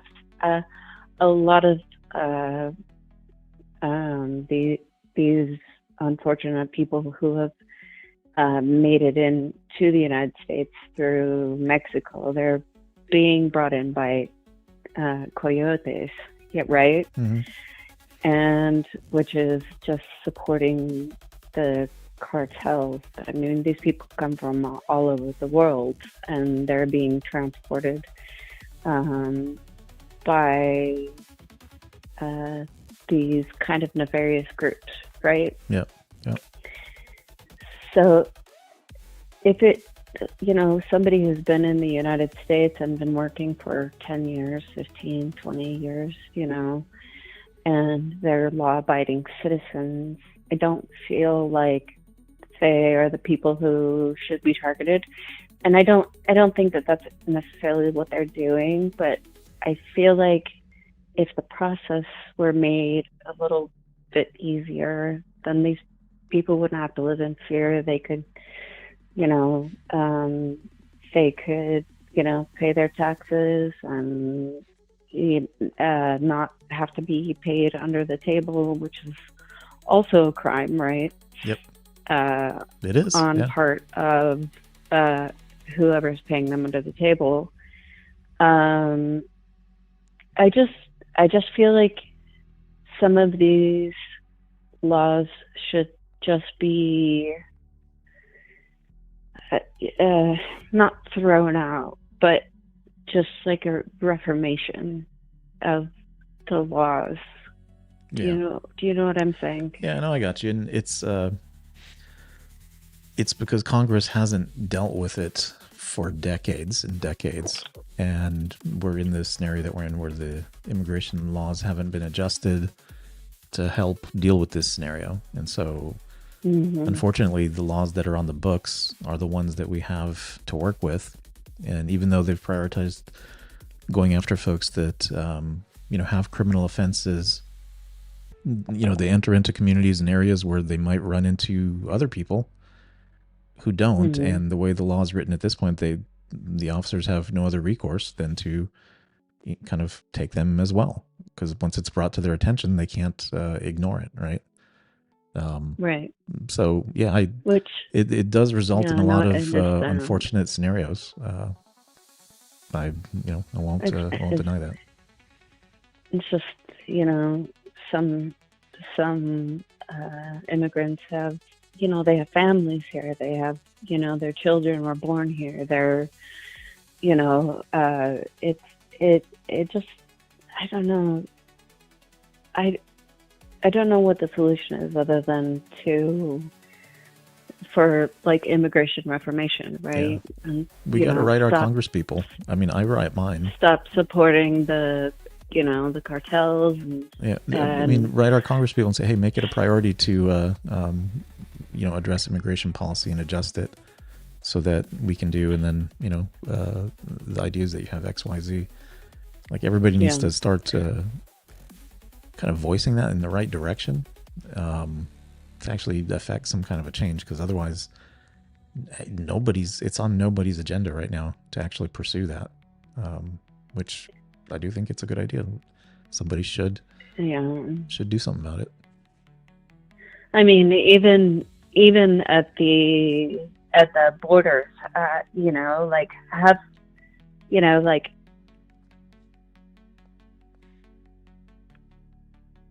Oh, I'm sorry. Were you saying goodbye to me? No. Hi. Oh, okay. No, go ahead.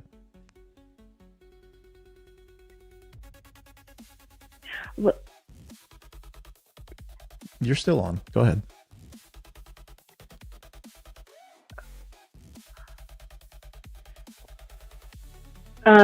Anyway, so I understand that we need to talk to our local politicians, and that needs to be taken up and taken up and taken up. Anyway, I think it would create a lot of jobs, and I think that it would make people really feel like they're part of the community. And anyway, I guess that's all I'm really trying to say.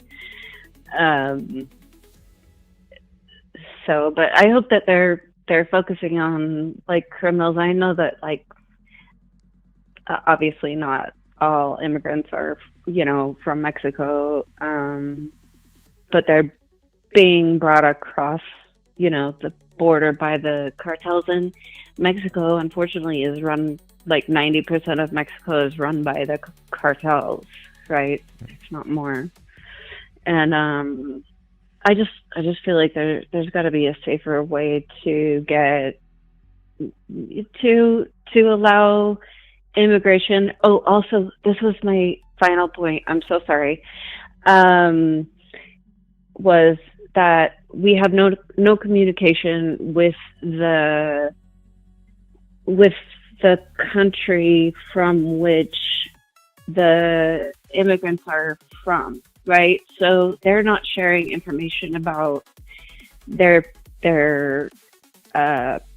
people. And I think that if we had more communication between the countries, and that would be like more of a worldwide thing than it would be just like a U.S. thing. Yeah. Then we could kind of vet who is coming in and what kind of records they have from home, right? Mm-hmm. Yeah. All right. I guess that's all I had to say. I don't know. Okay. Well, no, I appreciate you calling in. Okay. Well, thanks for taking my call. All right, Have a thank nice you. day. All right, so interesting. A lot of focus on immigration. The first gentleman calling in, I think he was focused on the H-1B visas. At least that's what it sounded like. Including the last couple of callers as well. A lot of focus on immigration. I wasn't sure if that was something that would be a continuing hot topic, but it sounds like it's on a lot of people's minds still. All right. So Trump, meeting with the Polish president, we've evolved to the point where he's taking questions now directly from reporters. Let's see if we can kind of close this one out here. In your opinion?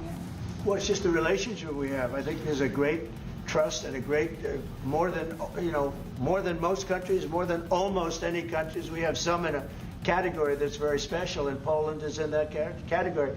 We have a very special relationship. It's like the question about the soldiers that was asked. We never even thought in terms of removing soldiers from Poland. We do think about it with regard to other countries, but we would never know. We're with Poland all the way, and we will help Poland protect itself. I would like to add something. Of course, security is most important also for our relation. And I'm a historian, as you know, maybe, Mr. President knows. I'm a historian, and this is the first time in Polish history, in 20th century and the 21st century, that the Poles are happy that we have foreign soldiers in Poland. So the American soldiers are the part of our society nowadays. We have almost 10,000 soldiers, and this is the signal to the whole world and also to the Russian Federation that we are together. But we are not like the Poland free riders in Europe and in NATO. Mr. President Trump knows it, because our GDP for military service achieved 4.7. So we are probably the one NATO nation which is on this level, and we will not stop. Me, as the president of Poland, we are going to achieve 5% of GDP for military service, but with American soldiers on Polish soil, we solidified and we are secure. Just about that. You know, Poland was one of two nations that paid more than they were supposed to with NATO. I don't know if anyone knows that, but there were two nations. And Poland paid more than they were supposed to. They thought it was low. And by the way, since then, at my request, they've raised it from 2% to 5%. But Poland was one of two nations that paid more than they were supposed to, which was a very nice thing. Yeah. You were not invited to the parade in Beijing. Never even thought about it until just now. President Stavrovsky, what's your message for President? Never even thought. It wouldn't have been my place to be. That's pretty funny. They bring something up like that, and it's like I never even thought about it. Right? I mean, somebody's talking about like, oh, this thing's going on, and all these people are talking about you, and it's just like, oh, really? I didn't even think about it. It's not on my mind. He's just focused on getting other things done. He's not worried about missing out or anything like that. In his mind, people are missing out not being here with him, right? President Stavrovsky, what's your message for Will you visit a restaurant in D.C.? You haven't gone to... I might, sure. You haven't gone to one... Guys, I'm going to take a quick break, but I'm going to let this continue, and I will be right back. Either of your terms, there wasn't... How do you know? How do you know? Because I and many other... Do you want me to prove you wrong? Do you want me to prove you wrong? Yes, please. But I will, I think it's something we could consider doing. I'd love to do it. I love the White House food, but after a while I can see going to a nice restaurant. It's safe. If you would have said, like, the Governor Moore wanted me to go and walk through Baltimore with him, and I said, you know, I think I'm a brave guy, but there's no reason to be stupid. They have crime that's at levels that nobody's ever seen before in Baltimore. They've done a terrible job. We'd go into Baltimore, straighten it out very quickly, too. You know why? They respect our soldiers. You see our soldiers. They respect our soldiers. We'd go there, too. But we're going to have people asking us to go. They're going to want to. And I think the people of those places are, the politicians are not in tune with the people. The people in Chicago, the people in Baltimore, the people in all of the places we talk about, they want to see us there. And I think we're pretty much waiting till we get asked and properly. Because we're doing them a big service. Yeah, please. You talked about how historic these tariffs have been, bringing in revenue, additional revenue for our country. You've also mentioned before they could possibly replace federal income tax. Possible. Do you think that's... Someday it's possible. It used to be. So if you go back to 1913 is when they ended tariffs. We were the richest ever from 1850. It was all tariffs. We didn't have income taxes. From 1850 to 1913. In the 1887s, about 1887, they had the Great National Tariff Act. And it was a group of people that got together because our country was so rich, they didn't know what to do with the money. We had so much money, they didn't know what to do. It was a group of very prominent people that were set up to hand out money to everybody because we were the richest we ever were. Proportionately, we were in 1887, around that time, even in 1913, we ended them in 1913. How did that work out? And then we went to the income tax system, and then we had the Depression.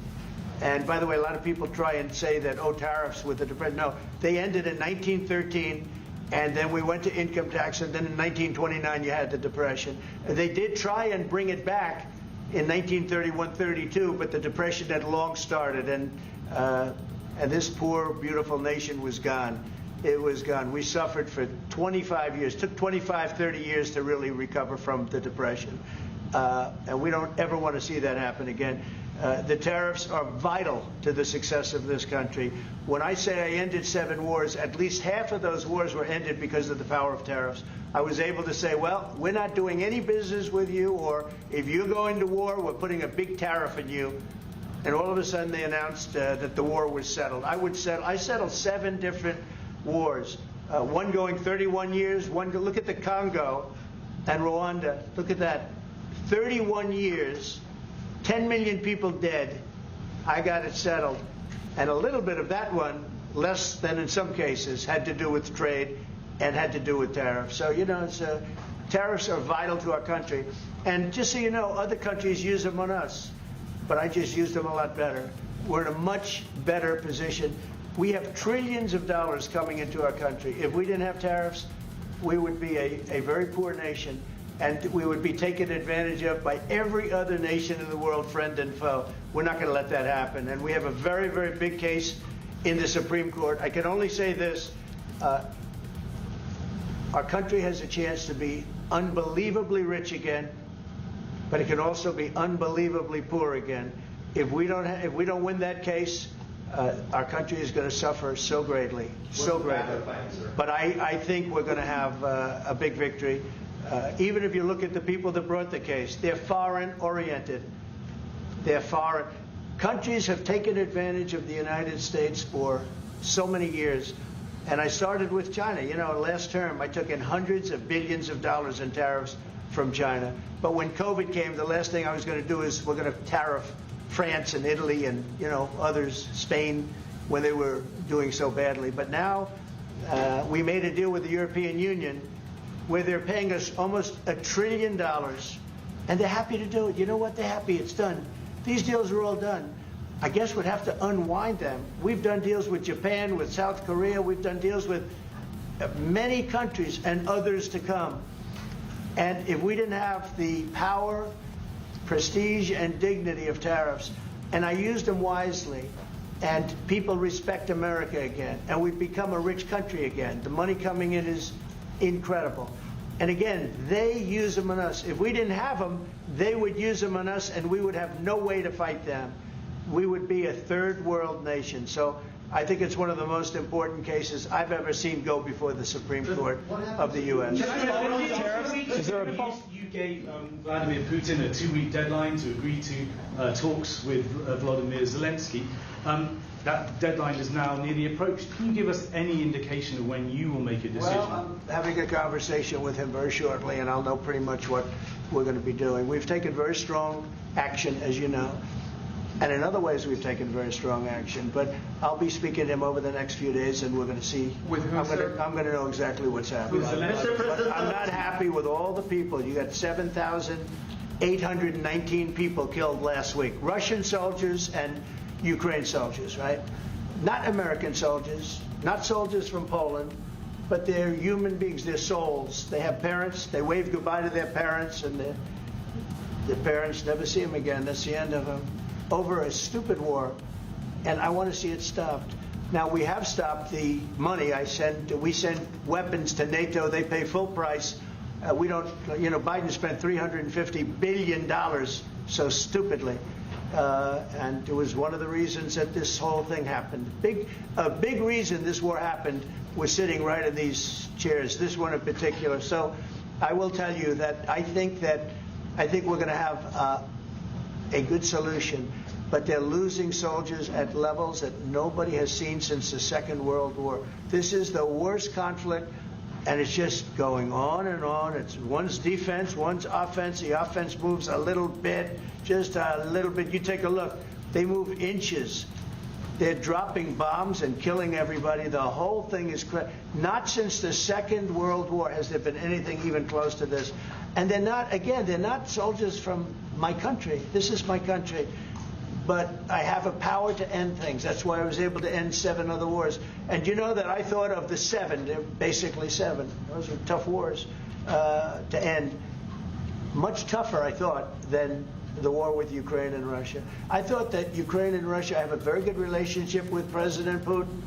I thought that would be much easier. I thought that would be in the middle of the pack, maybe one of the easiest. Sometimes you never know with war. War is a very interesting thing. You never know with war. War is complex and dangerous, and what a mess, what a bloody mess. It's going to get done one way or the other. But they have to stop killing all of these souls. They're souls, and we have to stop killing. Thank you very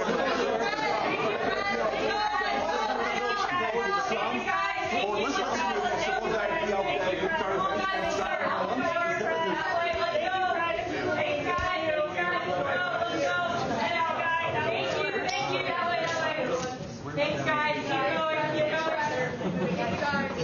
Thank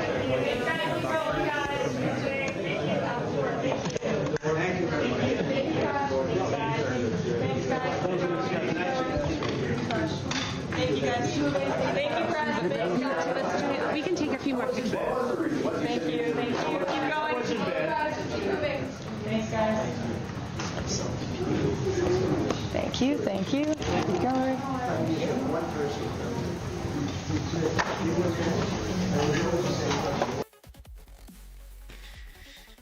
So there you have it, another successful press conference. Was it a press conference? I don't know, they call it a gaggle. I don't know what the appropriate term is, but very nicely done by the president, addressing a variety of topics in addition to talking about the engagement with the Prime Minister of Poland. All right, the last item I've got, which this one's a long one, actually. Excuse me, hang on. Sorry, I choked on something there. This one is kind of a long one now. Nigel Farage from the UK is giving testimony in front of Congress. All right. And what is he talking about? What's one of the big things that he's got going on here? It is the censorship that's going on there.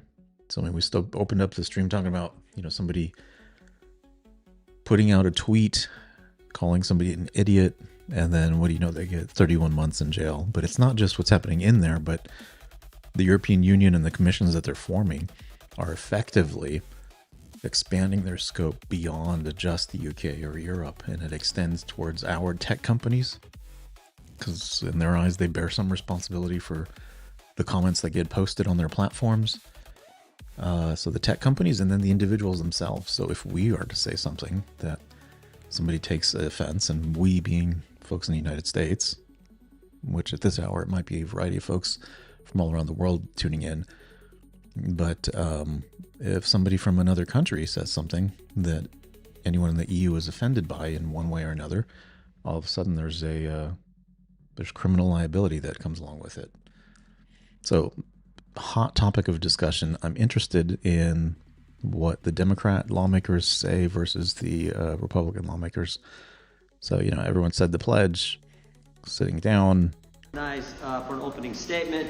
Opening statements coming then up. We'll move to our to the ranking member's opening statement, and then our witnesses will get 5 minutes. I want to just take an opportunity, maybe before I even do an opening statement, to welcome everyone back. Hope everyone had a good break. The ranking member and I, along with a few other members, Mr. Kiley, Mr. Fitzgerald, Mr. Correa, I think Mr. Swalwell and Ms. Crockett all had a wonderful visit to, and Mr. Cohen, to Europe, where we talked about this issue, and we learned some valuable information then. So we look forward to today's hearing and hearing from our witnesses. But first, you got to listen to the chairman and the ranking member talk. On August 12th of last year, Thierry Breton wrote Elon Musk a letter. Thierry Breton's the commissioner in charge of enforcement. Hey, I just want to recognize TB. Thank you so much. That was a very nice compliment. I'll just read this out loud here. You like how calm I am when talking about issues that incite so much anger or passion. Excellent work. I'm happy I found the channel. Thank you so much. I really appreciate that, and thank you for the donation, everybody. I'm hitting like to try and like the comment, and it's not letting me do that. All right, I'll figure out how to give that comment a like, but I really appreciate it. Of the Digital Services Act and the Digital Marketing Act. In the very first sentence, the guy in charge of enforcing this legislation passed by the EU writes this: Dear Mr. Musk, Yeah, and I appreciate someone that pointed out, I don't know, Mr. R, if that was you earlier too, but no tax on tips. Does that mean there's no tax on this? That'd be great. writing to you in the context of recent events in the United Kingdom and in relation to the planned broadcast on your platform X of a live conversation between a U.S. presidential candidate and yourself. So think about it. The guy in Europe in charge of enforcing a European Union law writes an American about an American company, about an American election, and he says the context for the letter, the reason for the letter, are events that are happening in the UK, a non-European Union country. That's not Europe trying to influence what happens here. I don't know what is. He goes on throughout the letter and says this: measures need to be taken to combat disinformation. He said this to Mr. Musk. We're concerned about any, quote, illegal content you may have. And he ends his letter by saying, my services and I, very last sentence, my services and I will be extremely vigilant to any evidence that points to breaches of the Digital Services Act and will not hesitate to make full use of our toolbox. So he ends the letter with a threat. So before the interview even takes place, he's threatening an American running an American company about an interview regarding the most important election we have, election of the President of the United States. And again, saying the reason for doing so are events that are happening in a non-European Union country, the UK. Comments about events happening in the UK. Concerned about this, quote, spillover effect. That is why we're having today's hearing. That's why we went to Europe last month, or actually in July, to study this issue. Now, here's what's interesting. Mr. Breton, after he sends this letter, this committee sent him 2 letters, and then he suddenly resigns. We asked him to come today, but he refused to come. We asked him to send written testimony. He refused to do that. We asked him to appear. He refused. He just wouldn't come. I think it's important to remember what the House Judiciary Committee did last Congress. We investigated our government, the Biden administration, their attacks on free expression here in the United States. What Michael Schellenberger journalists called the censorship industrial complex. Big government, big tech, big media, big academia, all working together to censor Americans. And we learned all kinds of things in that investigation. That. Thank you so much. We learned on April 27th of 2022 that the Biden administration had... I really appreciate it, TB. It's very kind of you. I'm going to be right back again. My dog is in the backyard. There's rabbits running around. I got to make sure she's not kind of on the prowl. We adopted her. She was a rescue, and she was just roaming the countryside for a bit. And I think she had to be out there for at least a couple months on her own. And She is very fit to survive on her own. Loves being outside and stuff. Sometimes she just needs to like sit outside at night. But I gotta be careful because she finds presents for us. So anyway, just gotta check in on her. Might have to bring her back in and grab a cup of tea. But I'll be right back. So I'm choking on something here. But the opening remarks will be interesting from Nigel Farage because he is a proponent of free speech, or so he says. And of course, the EU is just not in great shape in that regard right now. A lot of videos, and he'll bring some examples to the table too, in terms of what some people have posted in social media and the associated penalties they've had to pay. Established a disinformation governance board. That's right. Bunch of bureaucrats going to get together and tell you what you can say, what you can tweet, what you can post, what you can read, what's misinformation, what's disinformation, and the new term they come up, what's malinformation. Thank goodness, because many of us raised concerns about that, they disbanded that disinformation governance board. We no longer had that. We heard from journalists like Mr. Schellenberger, like Matt Taibbi regarding the Twitter files. We heard from Tulsi Gabbard. We heard from RFK Jr., all Democrats, frankly. In fact, I took some heat for that. What are you doing bringing Democrats in front of the district? We brought them in because they care about the First Amendment. It was interesting. When RFK Jr. came in to testify, the Democrats actually made a motion to go to executive session. Kick everyone out. No journalists. No one was allowed. They wanted to kick everyone out, go to executive session so no one could hear what RFK Jr. was going to testify to in a hearing on censorship. You can't make this stuff up. We learned that on January 23rd. Oh, think about that, by the way. We learned on January 23rd, 2021, maybe point this one out first, that there was an email. So the third day of the Biden administration, there was an email sent from the White House to Twitter which said, take down this tweet ASAP. And who had issued the tweet? Who had put out the tweet? RFK Jr. So you had the Biden administration trying to censor a fellow Democrat who was going to run against him in the Democrat primary. I mean, that is, and everything in that tweet actually were true statements.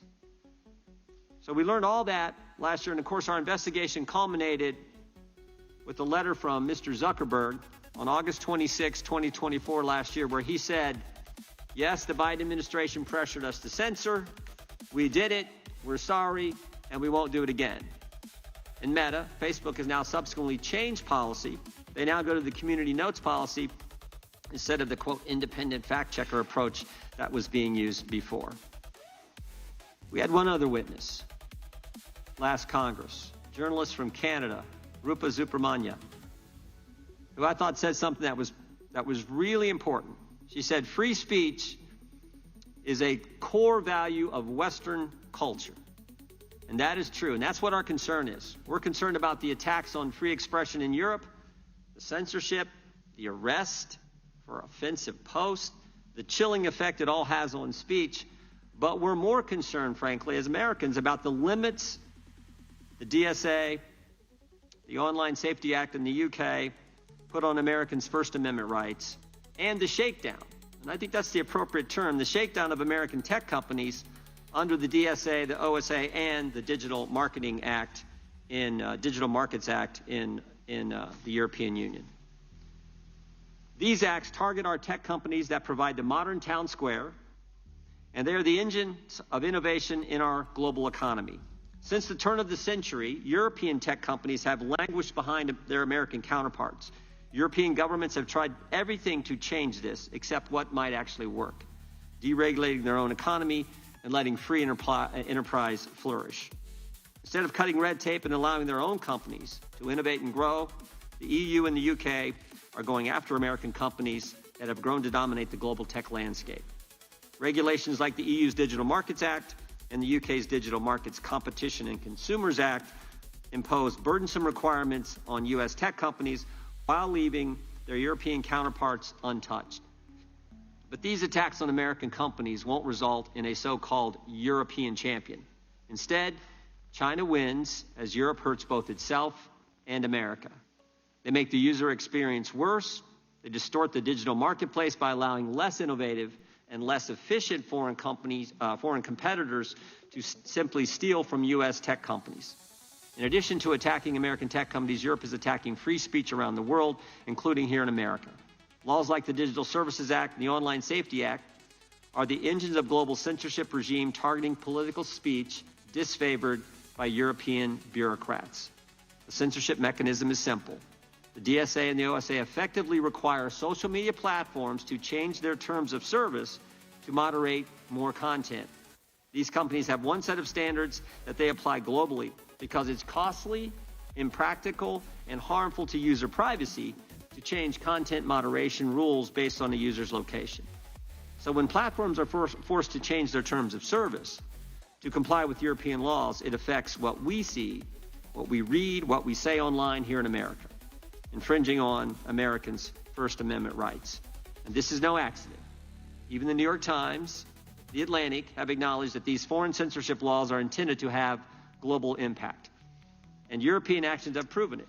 Again, just look at Mr. Breton's letter. Supporters say these laws make the online environment safer for children, something that we all agree with. We all want to protect kids.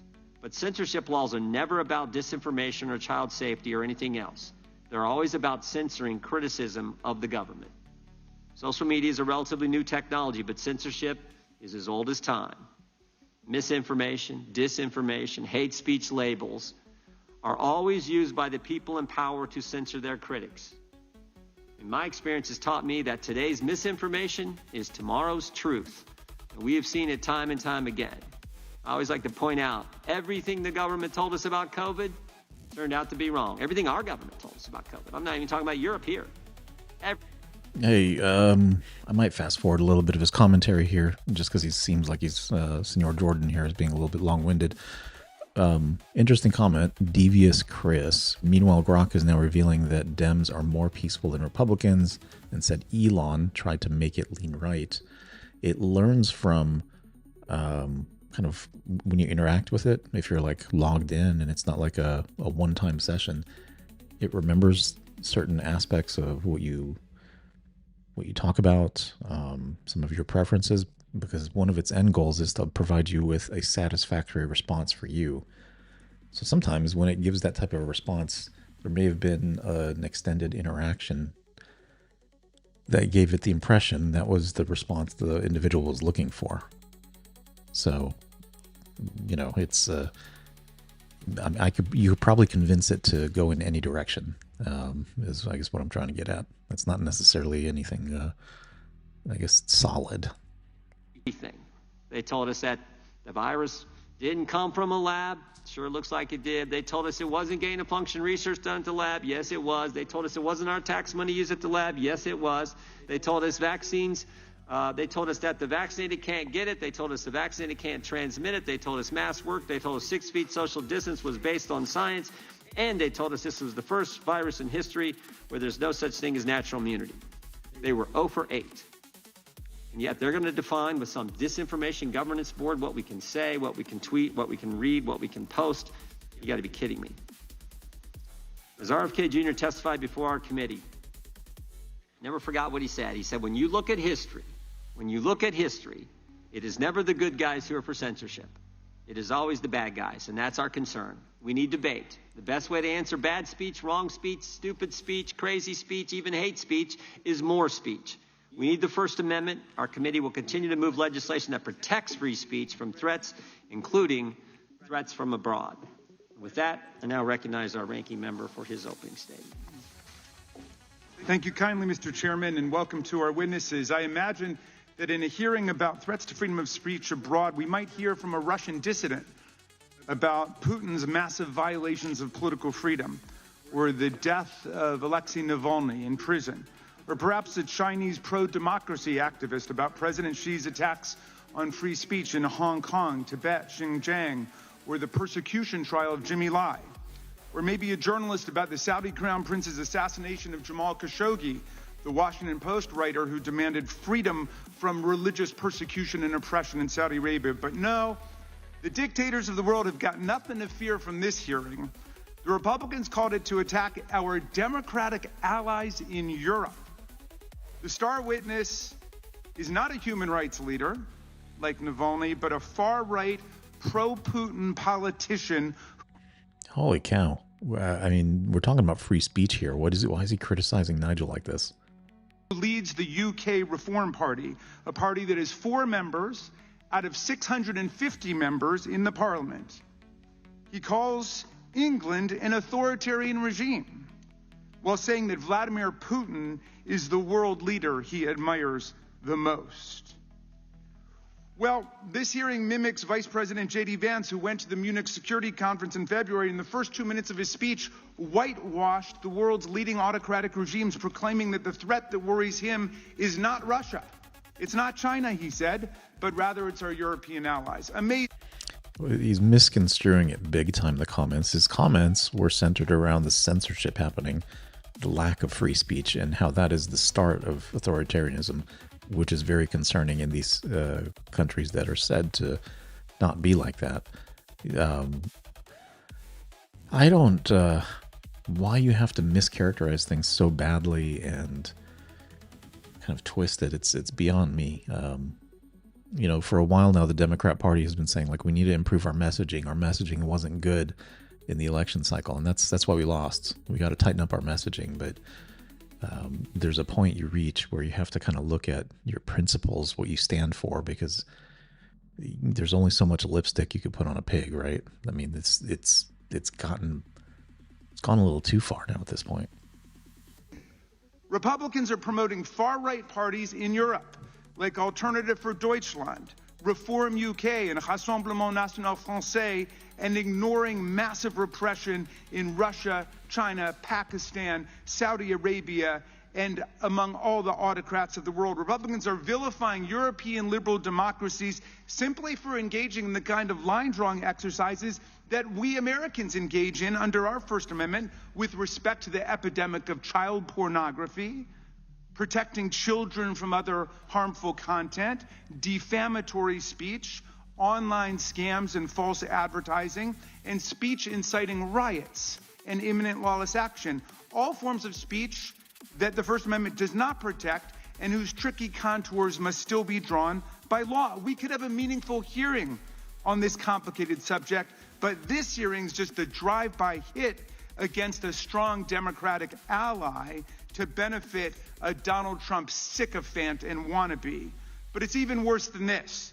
Not only are our colleagues ignoring intensifying repression in the world's dictatorships, they're also trying to distract the world from the attack on freedom taking place right here in America every single day. Americans aren't worried about the EU or the Online Safety Act in the UK. We're not worried about white nationalists not having enough license to incite lynch mobs to set immigrants on fire in their bedrooms. Is this one of his staff members, or, you know, you can hire those sign twirlers sometimes, but what does this say? Trump says Smithsonian focuses too much on how bad slavery was. Vance to wipe improper ideology from Smithsonian. I'm not following why this poster is shown.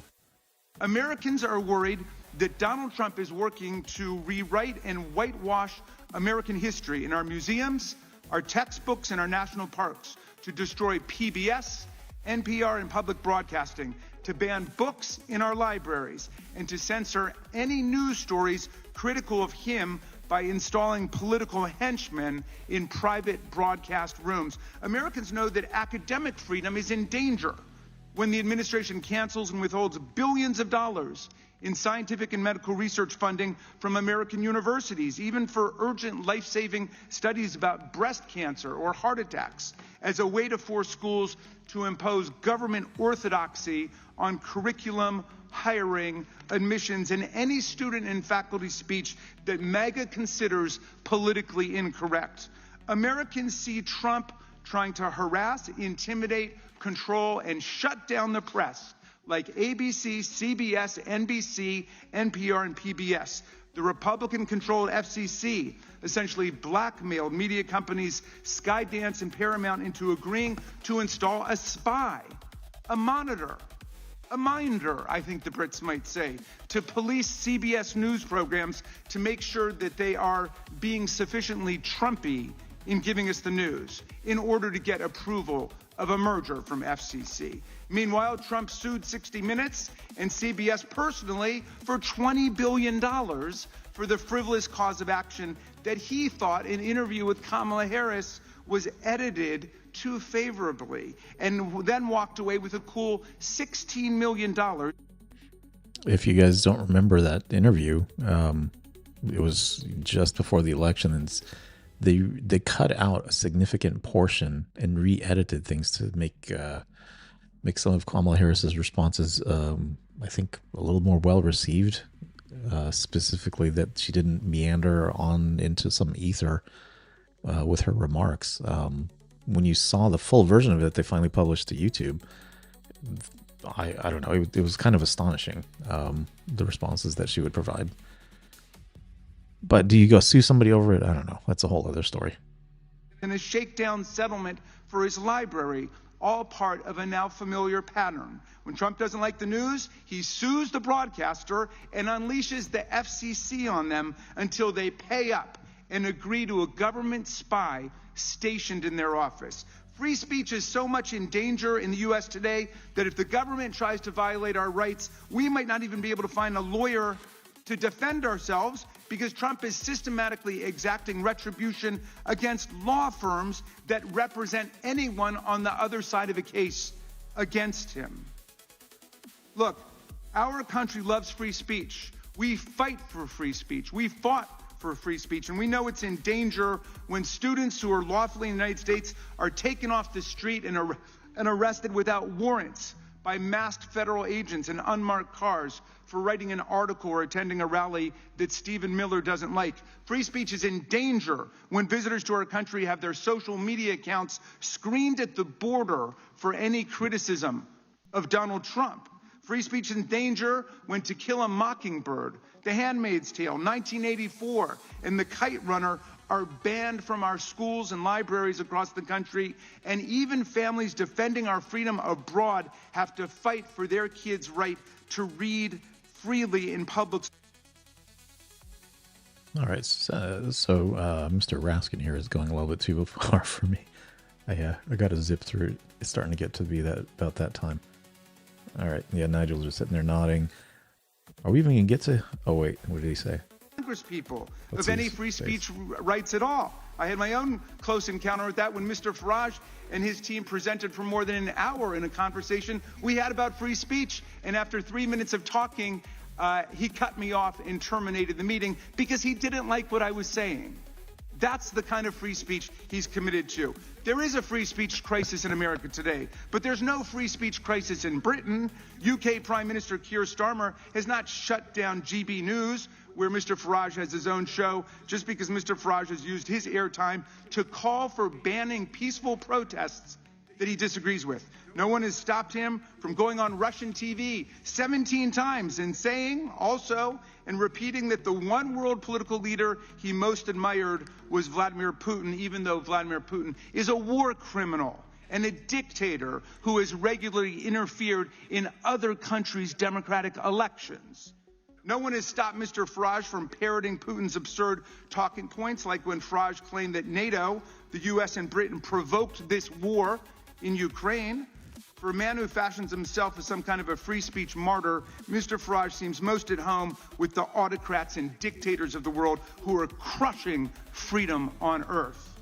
Mr. Farage wants to get rid of the Online Safety Act in his country, a law shepherded by the Conservative Party and implemented by the Labor Party, which bans child pornography online, protects children from harmful content, forbids non-consensual pornography and other unlawful content. He should go and advance the positions he's taking here in Congress today in Parliament, which is meeting today, if he's serious about it. To the people of UK who think this Putin-loving free speech imposter and Trump sycophant will protect freedom in your country, come on over to America and see what Trump and MAGA are doing to destroy our freedom, kidnap college students off the street, ban books from our libraries, militarize our police and unleash them against our communities, take over our universities, wreck our professional civil service, and turn the government into a money-making machine for Trump and his family. You might think twice before you let Mr. Farage make Britain great again. I yield back. The gentleman yields back. I would just point out that the encounter that the ranking member had with Mr. Farage was a little different at my recollection than how it was described. And I would also point out that the gentleman alleges there's no free speech in America under President Trump, while his staff member is holding up countless number of articles criticizing the Trump administration. I think that's a little bit of a well, let's say that's not how I think it actually goes. So we now will introduce today's witnesses. We will start with the Right Honourable Nigel Farage. Mr. Farage is a member of Parliament from Clacton and the leader of the Reform UK Party. He is also a television. We're going to leave this to take you outside the U.S. Capitol now, where survivors. All right, so two parts here. Let me see if part two's got what I'm looking for here. Some opening remarks from Senor Farage. Yeah. Oh, they duped me. I've gotten both parts downloaded from them, but looks like part two is the testimony underway. All right, we'll have to look for that and maybe I'll post it separately. Usually the committee websites have the raw footage from what happened on the floor or in a committee room if it was a public broadcast. But hey, you know what? It's getting kind of late, guys. I am in Texas. 2 a.m. here. I'm starting to get a little too tired. But I appreciate everybody joining. My goal is to get going 9 to 10 p.m. at some point in that time range and lock it in for a few days a week. But I appreciate the folks that called in. Very nice. TB in particular. Thanks for I appreciate the tips on the stream. Very kind of you. Very kind. Let's see what... Oh, wow. So you're the number one top fan. It's TB. Wanda, again, top 3 in there. Number 3. My bot is apparently number 2. That's supposed to help filter out some of the content in the stream. Very unfortunate. It shouldn't rank in here, but it's number 2 currently. Bogart, number 4. Cheese crust. What is this? Imanfidil, ZZ Brothers, Devious Chris, Space 4321, Mercury Rising, M Gone. I appreciate you guys being engaged and participating. I'm hopeful that I can get my new streaming provider to fix some of the audio issues. I've had to go back to my old streaming software just to get the microphone audio to work again. Because then we'll have both a link and a phone number that people can reach the program. And if you want, and you use the link, you can get your live video feed in there as well through your phone or computer or whatever it is you're connecting in through. But whatever y'all are comfortable with, that's fine with me. But thanks again, y'all, for joining. I will leave you. Do I have anything? Oh, no, I don't. See, I had to switch over to the old software and I didn't have my end screens all queued up. So I'm going to leave you with the opening countdown, but when it counts down, the stream's going to end. It's not going to be starting soon. It'll be ending soon. Oh, well, what are you going to do? All right, thanks again, guys.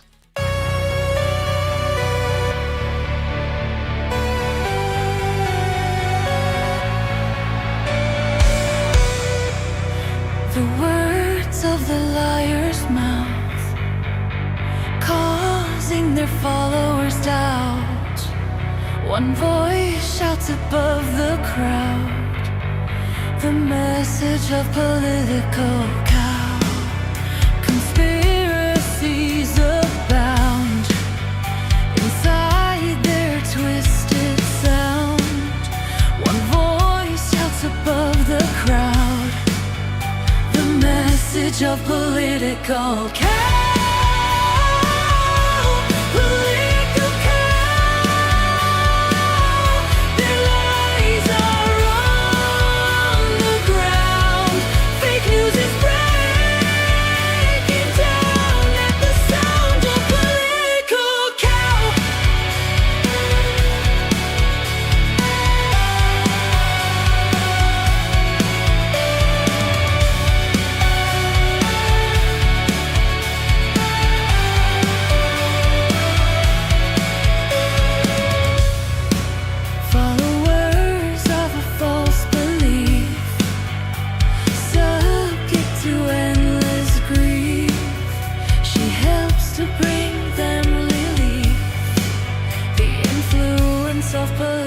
broadcast.